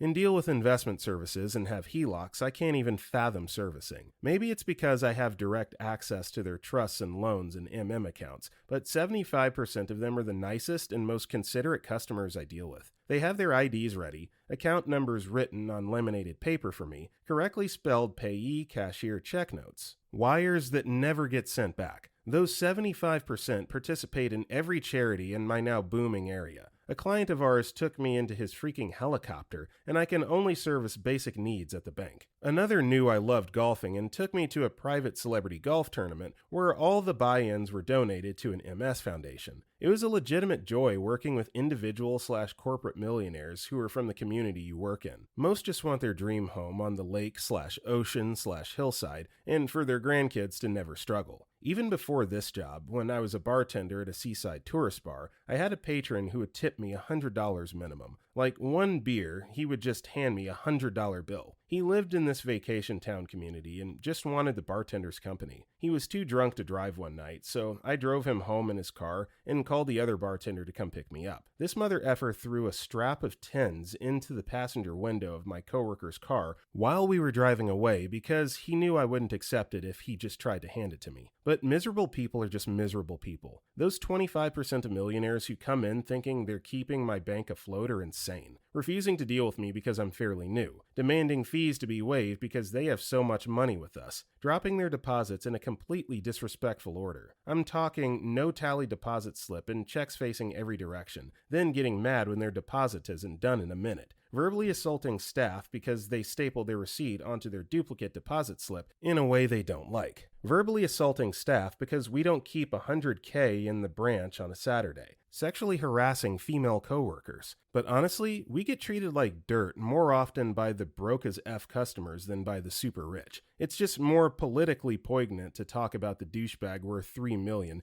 telling my coworker she should quit and live on his yacht than it is to talk about the convicted predator worth $300 asking when I want to go bowling, and rightfully so. Story 52. One of my first jobs as a professional building interior detailing technician. Our company had one client who paid quite a bit to have one of his houses cleaned every Wednesday night and every Sunday night, whether he was actually using it that week or not. So many of the details of that job are seared into my brain now. We were required to wear all white, white slacks, white polos, white shoes, white gloves, white belts. New gloves every week. New, not just clean. We had to change into the shoes when we arrived, and we could not wear them outside. There were usually 6 of us, and we each had a specific task. My job was vacuuming. Everything had to be vacuumed twice. Once when we arrived, and again after all the dusting and linens had been taken care of. He demanded a very specific vacuum pattern on the second pass so that no lines were visible in any of the carpets afterwards. Vacuums were not to be emptied indoors, which meant changing shoes constantly. After a couple visits, we ended up just stationing an extra person outside to do nothing but pass us equipment, empty trash and vacuum canisters, etc. All linens in the house were white and were changed twice per week. A separate company handled laundering them. They were all ironed/pressed prior to delivery, and we were responsible for steaming any wrinkles out of them before we put them on the beds. And just in case you're going to say, well, if he isn't there, just cut corners. If he wasn't present, he had 2 observers who were. I think they were personal assistants. They always had digital cameras with them and would document every single room upon completion. They were friendly, as was the client, and it paid well. In 1999, I was making $14 an hour base, plus an additional $26 an hour for that specific job, and every single one of us got Christmas and birthday gifts from him. Yes, it was all crazy, but we were treated very well. Story 53. Worked for custom builders that cater to rich one. Had a wave surf pool in backyard with a regular pool and hot tub with a little rock feature. They wanted us to build a sliding pool house over the top of all 3, and one of the walls would slide over the rock feature on the hot tub. Anyways, that project was intense. It took like just a month setting rails, because it was essentially train tracks, but they had to be cast forged as continuous no breaks. And the whole thing, like 50-foot building, couldn't have been more than 1/16 an inch in variance, end to end, so you would shatter the glass panels. So we dig tracks with mounts for height brackets. Pour concrete. This takes like a week. But then we spend like a week laser, just ever so slightly adjusting each bracket to perfection. Weld it in place and double check everything. Finish the welds, then place on train tracks, do the cast welding. Specialty guy came after that. Then grind laser over and over again. Then fill tracks with concrete up to bottom of train tracks, then clean and finish final double checks. But that guy always had a project. 5 years with that company, and there was always a crew at his place doing something. Changing one area, adding another. Sometimes it was weird stuff like that pool house we went and built a floor over the pool so they could have a wedding reception out there, then took it down later. But a lot of ridiculous stuff. Was rich guy money, poor guy taste. Like one place we worked on, guy ordered barnwood flooring of pure walnut. Couple hundred a square foot. Was like, why isn't this smooth? Anyways, so ground it down a ton so it was smooth like glass. Had less personality than $20 square foot flooring and cost a ton in labor. Like, we straight up murdered a floor grinder on that job. Walnut is very tough, and there was hundreds of hours of grinding. This was common more than once. Get expensive imported tile that's too rough for my kids. I don't know what you want. This is what you ordered. Replace it with some Home Depot special and they're happy. Story 54. A distant family member, something like my third cousin twice removed or some crazy thing like that, worked for an industrialist in the Midwest in the 70s/80s as a personal secretary for the man. Stories I've heard. The man wanted to go skiing, bought brand new gear for self and family. Upon returning, asked family member if he wanted any or if any in his size and to take it because, quote, we probably won't ski again till next year. They didn't just go to CO or the Rockies to ski. They went to Austria. Family member was doing some duty activities at man's home. Accidentally bumped and knocked down a vase. Found out, upon self-reporting, that it was a priceless Ming area vase or some crazy thing like that. Don't worry about it, it's not like you did it on purpose. Man wanted a nice car and tasked my family member with finding options. Rolls, Bugatti, Ferrari, things like that. Ended up on Rolls. Drove it for a total of 112 miles. Didn't care for it. The Beamer drives better. Can I give you the car? Yeah, he took it and is part of a collector's club, and the guy helped with taxes and transfer. Story 55. Was friends with a guy in high school who was the only son of a rich couple. They hated being away from him, so they bought a house right next to our school when he started going there, and one started building houses near all his potential college options. The same separation anxiety meant that he was never allowed to come on class trips and used to get really upset when we'd all come back with inside stories. So during my senior year, the parents negotiate with the school and pay for my entire class to be flown out to their estate in the hills so that he could finally be on a class trip. Every meal was catered by one of the dad's companies. They rented limos for us to be taken around the place for activities and booked out a hotel nearby for us to stay at. They stayed with the son at the estate mansion. They were some of the nicest people that I've ever met, but they obsessively dotted on this dude. Once, while we're having a conversation in his room, he mentions that he's thirsty in passing, and the next thing I hear is the mom, who's outside and might have been snooping, yelling out to their maid to get some water. Story 56. I worked for a rich family who owned a publicly traded company. The husband inherited the company from his father, and his wife worked as the company interior decorator. They were elderly and grooming their son to take over the business. Over the years, the wife enjoyed my company and would call on me to help her with moving paintings and furniture in, out and around the office. Another task I eventually started doing was helping her go through all of the lotto tickets she bought. She won many small prize payouts, and one day I found a ticket that paid her $3 million. She put the ticket in an envelope and called her driver up from the garage to deliver it to her personal accountant. After he left the room, I must have looked odd to her because she asked what was wrong. I explained holding that ticket briefly was the most money I'd ever held in my life. She picked up the phone and called her secretary to come in with the petty cash box. She reaches in and hands me a stack of hundreds wrapped in a small bundle worth $50K. She told me to take my wife and kids on a nice holiday or a cruise and that I deserve it. I used that money to pay off the remaining balance of the mortgage on my house. Story 57. I used to work for a college counseling/private tutoring company. About 2 months after I started, one of our top-paying clients came in one day to pay for her son's college counseling and tutoring, 3 or so months worth. Gives me her credit card and casually tells me to charge $200K while scrolling through her phone. When I tell you my hands were sweaty and shaking, oh boy. She also gave me a $300 tip for my troubles. I later found out that client and her son lived in, at the time, the most expensive mansion in a city that falls under either the top 5 or 10 richest cities in the US. Also turned out, her husband was the founder/CEO of a giant pharma company in China and sent his family to live here. That whole family was crazy rich Asians personified, but genuinely nice people. You never would have known they were loaded. Also found out one of her rich friends from the same neighborhood was one of the many parents caught in the college admission scandal from a few years back. It was wild. Story 58. My family is close enough to a very wealthy family that we get invited on vacations with them, a couple times a year. All us kids spent every summer together, and we became lifelong friends as we grew up. Their son was one of my groomsmen, and my sister is godmother to their daughter's kids. So, while not in a position of catering to them, some weird things have happened over the years. 1. They don't pack when they travel. Their agent/people have prearranged either one of their homes or a home for them, plus guests. You'll get a call a few weeks ahead of time to come in for a sizing. You get to your room/guest house, and the drawers are filled with outfits, shoes, etc., sized perfectly. They're yours to keep, all designer, latest fashion, etc. You just let the servants know what outfits you'll be keeping, and it's packed plus shipped to your place when the vacation is over. 2. Their dad has different cars at every home they have, specific to what roads he likes, what models he's interested in at the time,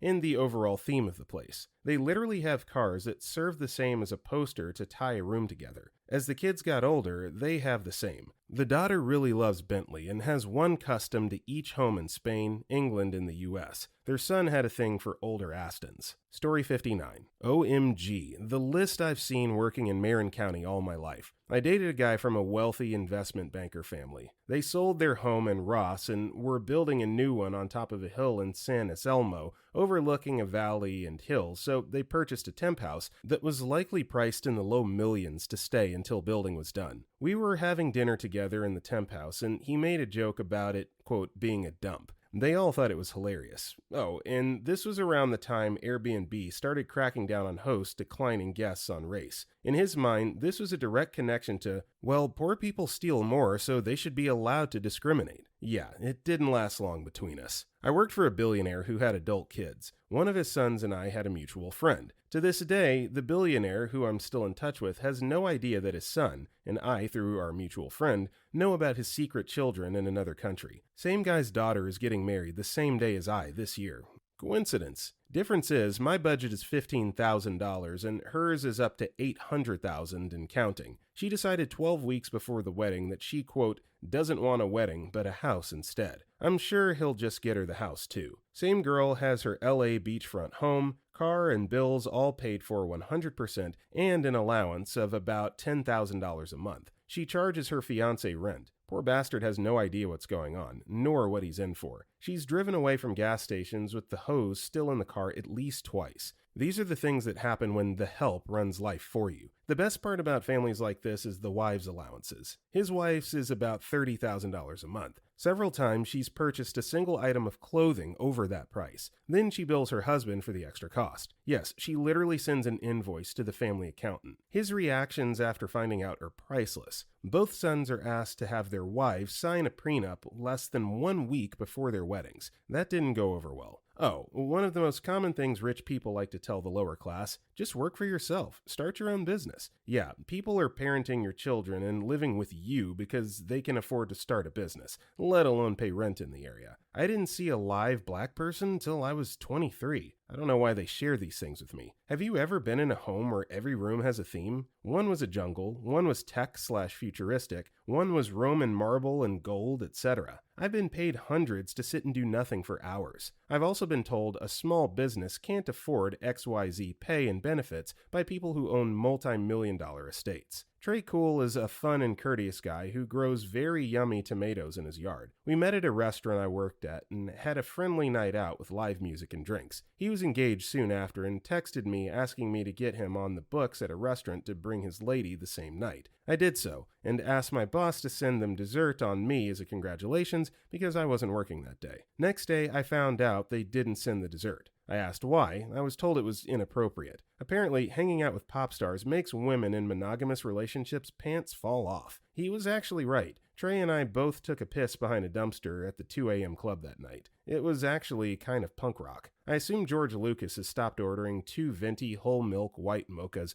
with extra whipped cream every Sunday. I was always worried he would have a heart attack before making a solid deal to sell, and all of us would lose great future content to Starbucks-induced artery failure. The wealthy can be terrible, but also amazing, weird, and fun. Story 60. I worked for a couple for about a year as their personal director of photography, as they called it, or basically a home video maker / live-in guest. One is a well-known supermodel and the other is a psychologist with clients such as A-list actors and famous musicians, along with the usual run-of-the-mill rich person. It was ironic that the family was in such disarray, being led by a shrink with such a reputation. Their kid is a future serial killer, doing things like cutting their friend with a knife they snuck into their school and smothering their dog with a pillow, trying to kill it. They both seem to have serious, undiagnosed ADHD and will not stop buying these pet projects like old trucks, boats, random wild pets like tigers, pigs, horses, and Bengals that they have no idea how to care for, before getting rid of them and moving on to the next one. They would pay me to stay at their house for 120 hours a week at $30 an hour, paid day and night. They would hand me their Amex Centurion cards and leave for a few days at a time. The main project they had me work on was their 5-year-old school project, which wasn't even a film project. It was an art project, like paintings. And the amount of crap they wanted took the whole year to complete, so that by the time we were done, the kid was already in the next grade and had missed the due date by a year. Overall, it helped me out financially because I had just moved to a new city, but it was also a huge waste of time. I could have furthered my career by a lot, but was wasting time filming a Star Wars remake with a little kid. Story 61. My mother's godfather went from rags to riches, and she told me the story of when she met him and visited his house in Cyprus. He was really interested in archaeology and actually to this day has the largest private collection of antiques and has contributed notably to the Metropolitan Museum in New York. In his mansion, he had a section about 400 squared centimeters in the area where he had all the pieces he decided to keep for himself instead of donating to the Metropolitan because he especially enjoyed them. There is an elevator to get to the second and third floor, and a small indoor garden to spruce up the place. Despite all this, he's still very humble and keeps humility. He's around 85 years old now, and doesn't remember my mother all too well, but he is a very sweet man. For those of you wondering how he became rich, he started off by buying a small chip which he used to transfer goods, slowly worked his way to making a big company, sold it, went to Cyprus and found and dug up archaeological sites, selling what he wanted to others. Soon enough, he had all the money he could dream of and a ton of antiques, so he donated many of them. I'll see if I can find any sources, but I can't promise anything. He was Greek, if that helps, if anyone wants to search it up. Story 62. I don't cater to the super rich, but my boss is super rich, and I've curried some favor with him, so he likes me in on certain things, which makes me privy to his frankly mad spending habits. I had just joined the company, and he was just shooting the crap, getting to know me,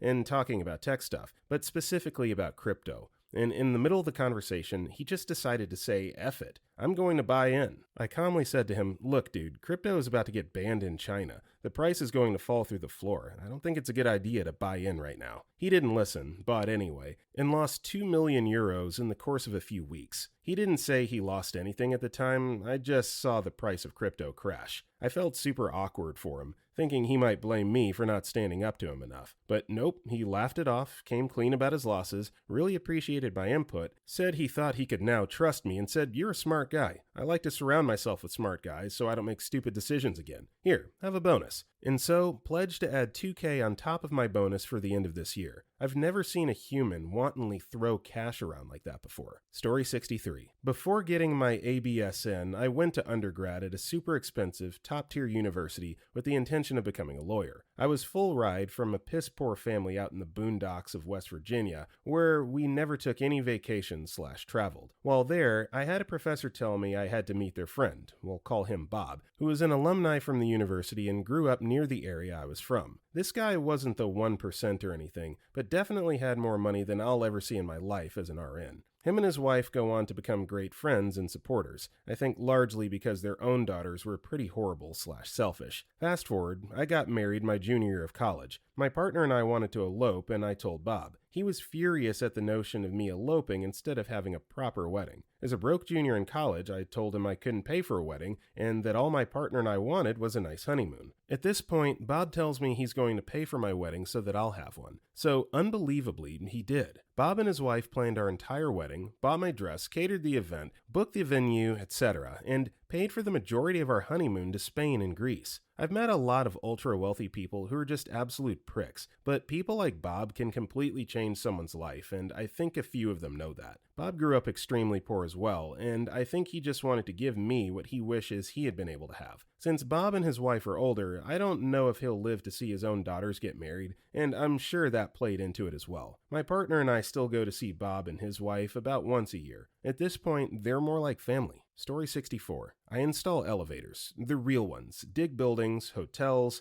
stadiums, etc. One time, I got sent out for a job and the address was in the money area in town. I've had this before where the billing address got switched with the actual building address, so I called the office. They verified it was correct. It was a personal residence, a 6K square foot house that they were putting an addition on. The addition was 32K square feet. It had a full-size basketball court, garage for 30 plus cars, and a 5-stop. A legit elevator going on. Okay, no big deal. I showed up, and it was just like working on any other job site. As it was about done, it finally dawned on me that as a personal residence, it wouldn't need to go through all the inspection procedures of a commercial building. I tracked down the guy I had assumed was the general contractor, as he had been doing all the coordination between the different trades, and asked him if he knew how the owner wanted to handle the turnover. And he said when it's done, just give him the keys and a quick lesson on how everything works. I said I usually do the turnover directly to the customer, so there's no middleman on that stuff, and that's when he said he was the owner. I had been dealing with him for 2 weeks and had never suspected he was being his own general contractor. Story 65. When I was a teenager, I did some IT work for an infamous Middle Eastern man, deceased, known variously as an activist, nationalist, or political leader, depending on who you ask. We flew into Jordan. We were greeted at the airport by 6 to 8 trucks and about 30 men, armed with AKs and submachine guns. They insisted on loading all our gear, but when it came time to depart, one of the men told us that we either have to ride in the back of the truck with no windows, or we had to have a bag over our head. We opted for the windowless truck, which was air-conditioned. He insisted it was for our safety and explained that their enemies might try to capture and torture us if they thought we knew the location of this compound, which is now widely known. So we travel for about 2 hours with a couple of uncomfortable stops where they would talk to someone outside and you could hear a distinct tap, tap on the back as if we were waved through a checkpoint. When we reached the destination and exited the truck, we were already inside of a very large walled compound. Our job was installing a sort of cellular-type phone service for them to use locally. It was only after a whole week working and completing our tasks that we finally met the big man himself. He greeted us like family. He was very excited to have guests and excited to use his new wireless phone service. He invited us into his personal quarters, which was quite unexciting for someone who was a billionaire. He had lots of books and very few luxury items other than a few gold pieces, guns, and a few paintings that were nice, value unknown. The three of us, a cousin and uncle of mine, left with nearly $50,000 total for 1 week's worth, and he gave my uncle a solid gold eagle weighing several ounces. My uncle inquired about its origin because it looked similar to Federalist decor and nearly Nazi in appearance. Our host explained that it was locally made from the late 1800s. They speculated that it may have been for export. He asked my uncle if he liked it, and when my uncle confirmed, he just handed it to him. My uncle initially tried to refuse, but our host simply said something like, "It's only an object, and I have many objects. If this object pleases you, then it pleases me for you to have it." We spent almost a whole day just socializing with him, and he seemed happy to host Americans. When we got back to the US, he had dropped another almost $10,000 each into our bank account. Sorry, I can't give the name. Humble AF, despite the fact that he could flex harder than most countries. Story 66. I used to work at an expensive skin/body/hair care store. One day, this girl came in, probably in her mid-ish 20s, and was just kind of browsing. I asked if there was anything I could help her find, and she started asking me questions about the products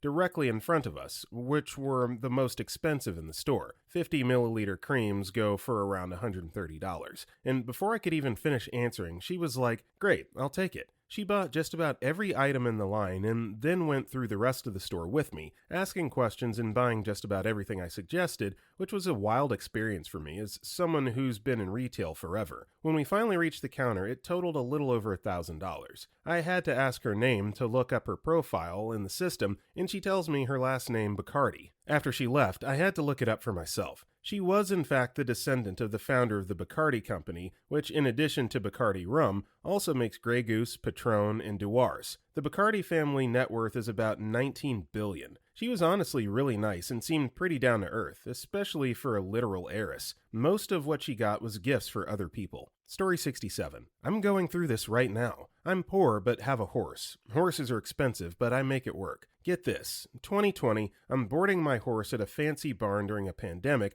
because I don't have many choices at that point. I won't get into it. I pay about a third of my paycheck to make sure my horse is safe and being exercised. I do this while I try to sort my life out. F 2020. Turns out my horse wasn't being trained or exercised, but the rich owners assured me they would make it up to me. Said I could stay with them for cheap rent, work for cheaper boarding. Long story short, I was scammed again. They told me I wasn't profitable enough and gave my living quarters away. In short, the facility stole my money, gave me an opportunity to live for cheap rent on the condition I work there, and then gave away my living quarters without letting me know. I tried to leave a review on Yelp, an honest one, gave praises and 2 stars, but they sent folk to remove my review. I witnessed animal cruelty as a client and saw the grave of cattle they had due to mistreatment. A horse died on the facility and the owner whipped a horse for no reason. He actually hit her. I'm bummed I didn't leave a review right away. I was trying to be objective, but I guess it's conflict of interest since I was an employee. Rich folks suck.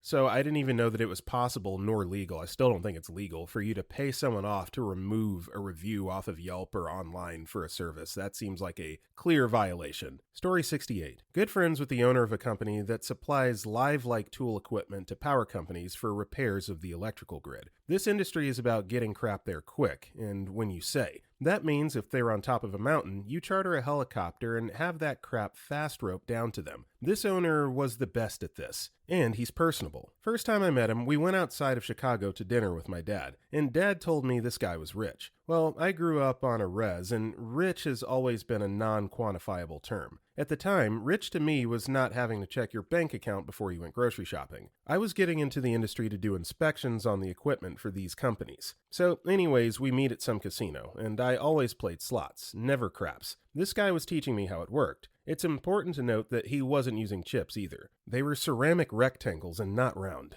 I didn't think anything of it. Didn't look at them either, as I was paying attention to what he said. So he says, "You think you got it now?" I said, "I guess." And he pushes them all in front of me while the pit boss is watching, and he nods at me and him. So rich dude says, "It's your show, win the house," then walks away with my dad. I start betting on the pass line and winning, stacking these little rectangles up until I lose a hand. Went like 8 times where I won. I toss the dealer a rectangle like a baller. She looks at me and says, "Thank you so much." I didn't think anything of it, and go and find him and my dad and say I played till I lost. He laughed and said, "You lost it all?" I said, "No way," and handed him the chips back. He said, "Nah, you keep them." I was not having that, and said, "They're yours." He smiled and said, "Okay, but you keep this one." Put one in my hand. I think it was purple and white, but can't remember. We go and leave, and I cash it out. She hands me a form to put my deets on, like social security number and name kind of crap. I said, "What is this?" And she said that anything over $1,200 has to be reported as income. I said, "How much is this then?" She pulls a band out and says, "10K, sir." I crap a purple ferret. I was in a high limit room, come to find out, betting 10 to 20K a roll, and handed him back over 150K.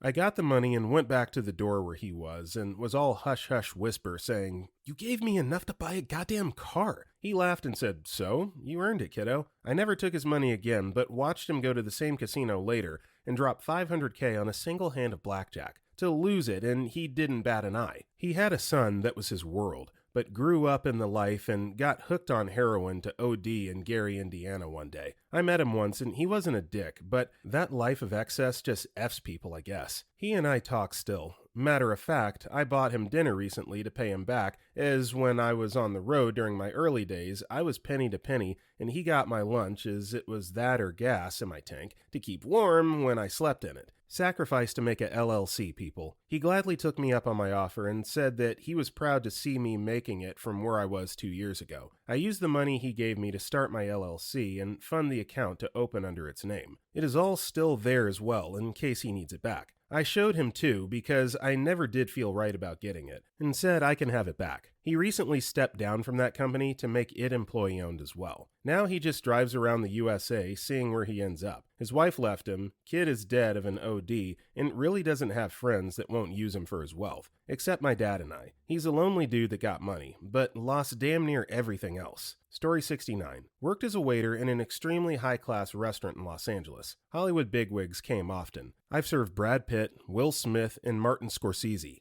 Even though they're incredibly wealthy and difficult customers who often want preferential seating and serving, god damn, they are mediocre tippers. Will Smith gave me a $20 tip for a $400 meal. I'm still pissed. I've served my fair share of obnoxiously rich, non-famous people. Everyone wants to feel special. Majority of them are rude. Some never leave a tip. Many come to the restaurant with different women or men every night. I've seen people getting coked out in the bathroom. I've also been tipped very graciously. One time, someone left a $500 tip for a drink and a conversation. I grew up poor. I'm a young man working the restaurant industry. It's less about the food and more about catering to the customer experience. And when the customer base is incredibly wealthy, well, it can get very difficult. Story 70. Worked at a retail market on a coastal island where a lot of millionaires own getaway houses. Had a dumb female dog stand there and whine to me about how hard it was having to buy toilet paper for the 2 houses she owns. Apparently, the person who did that for her was out of state. When she saw the flat expression on my face, she made this pathetic sound and said, "You don't know what it's like." To me, the girl living in subsidized housing making $8.50 an hour. Another multimillionaire, or whatever you want to call them, was down on the island for a funeral. Had a huge party with him, and he was having the best time bragging about what a massive blowout they were going to have. Never seen so many people so happy to go to a funeral. The story was obviously hilarious to them too, and somehow the most exciting thing. He was apparently feeling frisky and talking to the local squalor by visiting. Scandalous. After having me pack up over 50 bottles of wine and assloads of groceries, grabbing candy off the checkout shelf like a child, he looked like he wanted to strike me in the face when his card was declined. It wasn't declined, but the bank had locked it because he was out of state. He got it unlocked, then ran, and I got the whole "that's effing right" speech like it had been my fault. I will never forget his expression because no human being had ever gazed upon me with that level of disgust. I may as well have been a roach that flew in his face. Naturally, he had the staff escort him out to pack up his things in the rental. These people are completely out of touch with reality and always manage to make you feel like a filthy animal just being in their presence. I don't believe owning that much money is even ethical. It's disgusting. Story 72. I handle the tech needs of the very wealthy in NYC. $100,000 dining room table, $1.5 million television, $10,000 hair salon visits, $35,000 diamond-encrusted Android phone, replaced with newer model every few months / new release, $30,000 executive desk, $15,000 laptop with artwork laminated on its cover, endless $1,000,000 redecorations of house every 2 years. What I can say is, it's always a crap show. Everyone around them always inventing ways to steal from them, and the rich hubby is always immersing themselves in work commitments and accolades to avoid bored trophy housewife, and they're always cheating with a young piece of ass who rides the gravy train. Meanwhile, bored trophy housewife always is obsessed with spending tons of money on her looks and surrounding herself with sycophants who are willing to do most everything for her on a whim, which in turn makes her become even more useless as they don't learn how to do anything for themselves.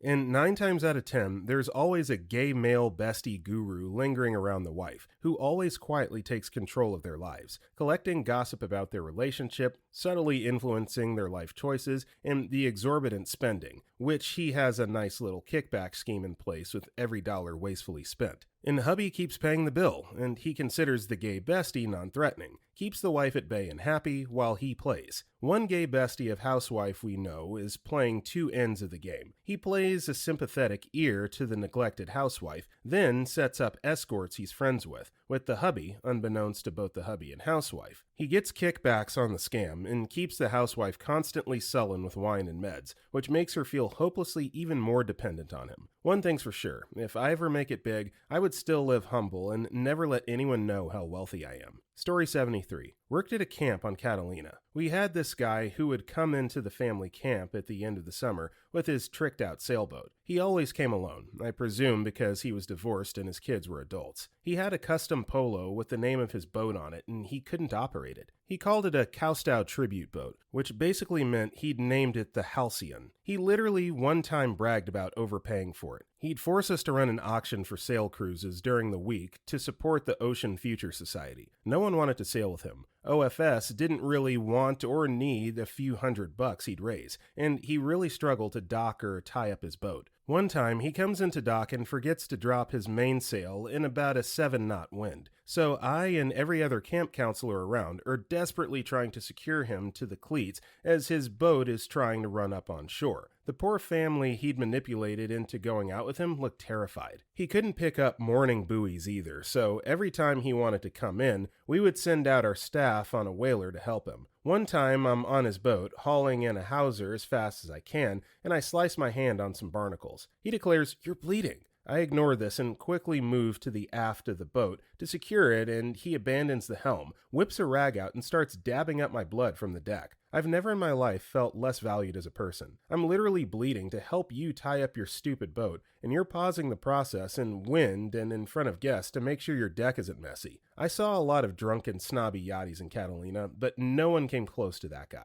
Story 74. I was in college at a juniorish Ivy League type school. One Saturday I'm in the cafeteria eating before heading to work. This girl who lived below me walks up and asks if she may sit. She was an African woman with the most beautiful British-like accent. She notices the basketball team eating before practice and acting goofy. She very quietly and politely launches into some very disturbing comments about African Americans. Used words to the degree of, in her country, her father would own people like that. I was shocked. Didn't know what to say, so I segued into asking what her father did. She says he's in the government. I said, what does he do in the government? She corrected me that he is the government. I became a little less scared of this woman at that moment. So Midwest boy in me asks, so what's that like? She responds with her prim and proper accent, you know that film with the black funny man who comes here to work in fast food? I said, you mean Coming to America? She said, yes, that first part with the servants and animals and such. That's pretty much my life, really. She was very sweet, other than her open hostility toward African Americans. I spoke with her roommate later to see if she was blowing smoke about her life. Her roommate was like, no, she isn't bullcrapping. She showed me pictures of her pet giraffe and elephant. She wanted a car and told her dad. She said, I crap you not, her dad called the Mercedes dealership and bought one of each model they had. Told them to ship him whichever ones she doesn't want. Story 75. I know people who work on super yachts who have some good stories. I'm just trying to remember some of them, but I'm drawing a bit of a blank. There was the yacht that had a fish tank that ran up the entire length of the staircase